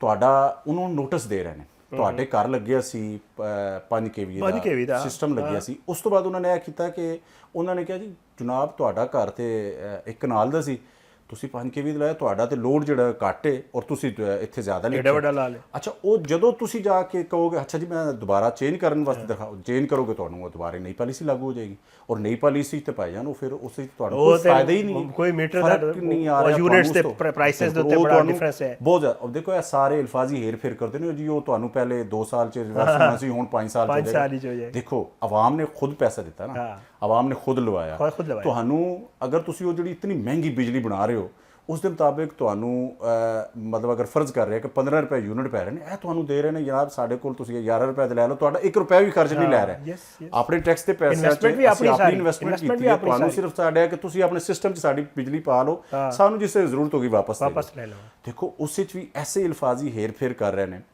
ਕਿ ਤੁਸੀਂ ਸਾਨੂੰ ਦਿਓਗੇ ਤੇ ਅਸੀਂ ਤੁਹਾਨੂੰ ਇੰਨੀ ਦੇ ਦੇਵਾਂਗੇ ਤੁਹਾਡੇ ਕੋਲ ਖਰੀਦਾਂਗੇ 11 ਰੁਪਏ ਦੀ ਤੁਹਾਨੂੰ ਦੇਵਾਂਗੇ 45 ਰੁਪਏ ਦੀ 47 ਰੁਪਏ ਦੀ ਕੌਣ ਕਰੇਗਾ ਫਿਰ ਦੱਸੋ ਸਰ ਦੇਖੋ ਆਵਾਮ ਹੈ ਆਵਾਮ ਕੋਲ ਵਿਚਾਰੇ ਕੋਲ ਸਿਰਫ ਚੀਖਣ ਦੇ ਰੋਣ ਦੇ ਇਲਾਵਾ ਕੋਈ ਹੱਲ ਨਹੀਂ ਹੈ ਲੇਕਿਨ ਦੂਜੇ ਵੇਖੋ ਨਾ ਤੁਸੀਂ ਕਹਿ ਰਹੇ ਹੋ ਕਿ ਅਸੀਂ ਇਹ ਸੋਲਰ ਤੇ ਨਵੀਂ ਪਾਲਿਸੀ ਕਰ ਦਿਆਂਗੇ ਔਰ ਇਸ ਦਾ ਅਲਟੀਮੇਟ ਇਹਨਾਂ ਦਾ ਗੋਲ ਸੀ ਕਿ ਕਿਸੇ ਤਰੀਕੇ ਵੀ ਡਿਸਕੋਜ਼ ਦੇ ਜਿਹੜੇ ਅਖਰਾਜਾਤ ਨੇ ਲਾਸਿਸ ਨੇ ਉਹਨਾਂ ਨੂੰ ਕੰਮ ਕੀਤਾ ਜਾਏ ਉਹ ਫਿਰ ਵੀ ਹੱਲ ਨਹੀਂ ਹੋਣੇ ਮੇਰੇ ਮੁxtਲਿਫ ਜਿਹੜੇ ਦੋਸਤ ਨੇ ਵਜ਼ਾਰਤ ਤਵਨਾਈ ਚ ਉਹਨਾਂ ਨਾਲ ਗੱਲ ਦੇਖੋ ਉਸੇ ਚੋਂ ਕਹਿੰਦੇ ਨੇ ਯਾਰ ਆਵਾਮ ਹੁਣ ਫਿਰ ਬੈਟਰੀ ਤੇ ਚਲੀ ਜਾਏਗੀ ਨਾ ਤੁਸੀਂ ਬੈਕਅਪ ਤੇ ਆ ਜਾਏ ਬੈਕਅਪ ਤੇ ਚਲੇ ਜਾਣਾ ਸੋਲਰ ਰੱਖੇਗੀ ਵੀ ਥੱਲੇ ਫਿਰ ਨਾ ਤੁਹਾਡੇ ਯੂਨਿਟ ਇਸਤੇਮਾਲ ਹੋਣਗੇ ਨਾ ਤੁਹਾਡਾ ਜਿਹੜਾ ਨਾ ਉਹ ਤੁਹਾਨੂੰ ਸਿਸਟਮ 'ਚ ਬਿਜਲੀ ਮਿਲੇਗੀ ਮਤਲਬ ਤੁਸੀਂ ਫਿਰ ਬਾਅਦ ਵਿੱਚ ਤੁਸੀਂ ਕੀ ਕਰੋਗੇ ਇਸ ਦਾ ਮਤਲਬ ਇਹ ਹੈ ਕਿ ਤੁਸੀਂ ਹਰ ਘਰ ਤੇ ਵੈਸੇ ਹੀ ਲਾ ਦੋਗੇ ਜਿਵੇਂ PTV ਦੀ ਫੀਸ ਸੀ ਤੁਸੀਂ ਕਹਿੰਦੇ 5 ਰੁਪਏ ਦੇਣੇ ਨੇ 5 ਰੁਪਏ ਦੇਣੇ ਹੀ ਦੇਣੇ ਇਸ ਤੋਂ ਬਾਅਦ ਤੁਸੀਂ ਕਹੋਗੇ ਜੀ ਤੇ ਘਰ ਦੇ ਉੱਤੇ 4 ਪਲੇਟਾਂ ਲੱਗੀਆਂ ਨੇ ਲੈ ਬਸ ਤੁਸੀਂ ਭਾਜਨ 5000 ਰੁਪਏ ਦੇਣੇ ਹੀ ਦੇਣਾ ਲਓ ਜੀ ਇਹ ਦੇਖੋ ਮੈਨੇਜਮੈਂਟ ਨਹੀਂ ਹੈ ਅਸੀਂ ਬਾਰ-ਬਾਰ ਹਰ ਗੱਲ ਤੇ ਮੈਨੇਜਮੈਂਟ ਤੇ ਆ ਜਾਂਦੇ ਆ ਮੈਨੇਜਮੈਂਟ ਇਹ ਹੈ ਕਿ ਦੇਖੋ ਇੱਕ ਤੁਸੀਂ ਪਾਲਿਸੀ ਲੈ ਕੇ ਆਏ ਹੋ ਨਾ ਤੁਸੀਂ ਸੋਲਰ ਨੂੰ ਇਨਕਰੇਜ ਕਰ ਰਹੇ ਹੋ ਤੁਸੀਂ ਸਭ ਨੂੰ ਕਿਹਾ ਕਿ ਨਾ ਸੋਲਰ ਲਗਵਾ ਲਓ ਸੋਲਰ ਸਸਤੇ ਹੋ ਰਹੇ ਨੇ ਇੰਨੇ 1000 ਮੈਗਾਵਾਟ ਦੇ ਸੋਲਰ ਇੰਪੋਰਟ ਹੋ ਗਏ ਨੇ ਬੜੇ ਜਨਾਬ ਨਾਲ ਤੁਸੀਂ ਉਹ ਬੈਂਕਾਂ ਨੂੰ ਵੀ ਕਹਿ ਦਿੱਤਾ ਕਿ ਜਨਾਬ ਕਰਜ਼ੇ ਤੇ ਅਸੀਂ ਤੁਹਾਨੂੰ ਸਾਰਿਆਂ ਨੂੰ ਦੇ ਦਿੰਦੇ ਲੇਕਿਨ ਉਸ ਤੋਂ ਬਾਅਦ ਹੁਣ ਤੁਸੀਂ ਕਹਿ ਰਹੇ ਹੋ ਨਹੀਂ ਜੀ ਅਸੀਂ ਤੇ ਨਹੀਂ ਕਰਾਂਗੇ ਆਵਾਮ ਨੂੰ ਡਿਸਕਰੇਜ ਕਰ ਰਹੇ ਹੋ ਆਵਾਮ ਆਖਰ ਤੰਗ ਆ ਕੇ ਉਹ ਬੈਕਅਪ ਤੇ ਜਾਏਗੀ ਠੀਕ ਹੈ हुकूमत अगर उन्होंने को बिजली सस्ती देखो उस 1 रुपया भी हुकूमत का नहीं इन्वेस्टमेंट है हुकूमत तो मुफ्त मिलनी है हुकूमत मैनेजमेंट करे IMF के नाल बाकी उन्होंने कहो बाकी इस चीज़ों तो टैक्स कलैक्शन कर रहे हैं बिजली सानू माफ़ कर दो देखो मुफ्त सोलर भी दिते ने मुख्तलिफ सूबे ने ठीक है बिल्कुल दिते उस देखो एक टाइम असी वो देखो मैं मिसाल देंगा CNG सी CNG आई साडे मुल्क ने इनका जनाब सारी गड्डी CNG लगा दो अन्नेवाह CNG इस्तेमाल करो हर गड्डी CNG मोटरसाइकिल रिक्शा हर जगह CNG लग गई फिर जनाब इन्हें पता हो है तो जुल्म हो गया जी उस तो बाद वापस हो गए देखो लोग हुकूमत ਜਾਂ ਰਿਆਸਤ ਉਸ ਨੂੰ ਮਾਂ ਦੇ ਤੌਰ ਤੇ ਸਮਝਦੇ ਨੇ, ਮਾਂ ਫਾਇਦਾ ਸੋਚਦੀ ਹੈ। ਇਹ ਆਵਾਮ ਨੂੰ ਚਾਹੁੰਦੇ ਨੇ ਕਿ ਜਿੰਨਾ ਨਿਚੋੜ ਸਕਦੇ ਹੋ ਨਿਚੋੜ ਲਓ। ਇਹ ਕੋਈ ਸੁਤੇਲੀ ਮਾਂ ਵਾਲਾ ਕੋਈ ਮੇਰਾ ਖਿਆਲ ਤੇ ਕਰ ਰਹੇ ਨੇ। ਬਹਰਾਲ ਜ਼ੈਗਮ ਨਕवी ਸਾਹਿਬ ਬਹੁਤ ਸ਼ੁਕਰੀਆ, ਤੁਸੀਂ ਪ੍ਰੋਗਰਾਮ ਸ਼ਿਰਕਤ ਕੀਤੀ। ਔਰ ਜਿਹੜੀ ਗੱਲ ਸਾਨੂੰ ਸਮਝ ਆਈ ਜ਼ੈਗਮ ਨਕवी ਸਾਹਿਬ ਦੇ ਜਿਤਨੀ ਵੀ ਗੁਫ਼ਤਗੂ ਹੋਈ, ਮੈਨੇਜਮੈਂਟ ਦਾ ਮਸਲਾ ਹੈ। ਔਰ ਦੂਜਾ ਅਸੀਂ ਅਕਸਰ ਕਹਿੰਦੇ ਰਹਿੰਦੇ ਹਾਂ ਕਿ ਮੁਖਲਸੀ ਖਲੂਸ ਜਿਹੜਾ ਹੈ ਨਾ ਆਵਾਮ ਜਾਂ ਮੁਲਕ ਨਾਲ ਮੁਹੱਬਤ ਦਾ, ਉਹ ਪਾਲਿਸੀ ਸਾਜ਼ ਜਿਹੜੇ ਨੇ ਉਹਨਾਂ ਦੇ ਦਿਲ ਵਿੱਚ ਸ਼ਾਇਦ ਕੋਈ ਨਹੀਂ। ਬਹਰਾਲ ਉਮੀਦ ਚੰਗੀ ਕੀਤੀ ਜਾ ਸਕਦੀ ਹੈ, ਆਪਟੀਮਿਸਟਿਕ ਹਾਂ। ਉਮੀਦ ਹੈ ਕਿ ਆਉਣ ਵਾਲੇ ਦਿਨਾਂ 'ਚ ਇਨਸ਼ਾਅੱਲਾ ਕੋਈ ਬਿਹਤਰੀ ਦੇ ਮਾਮਲਾਤ ਹੋਣਗੇ। ਇਜਾਜ਼ਤ ਦਿਓ, ਇਨਸ਼ਾਅੱਲਾ ਅਗਲੇ ਪ੍ਰੋਗਰਾਮ में ज़रूर मुलाकात होएगी। पाकिस्तान जिंदाबाद। अल्लाह हाफिज़।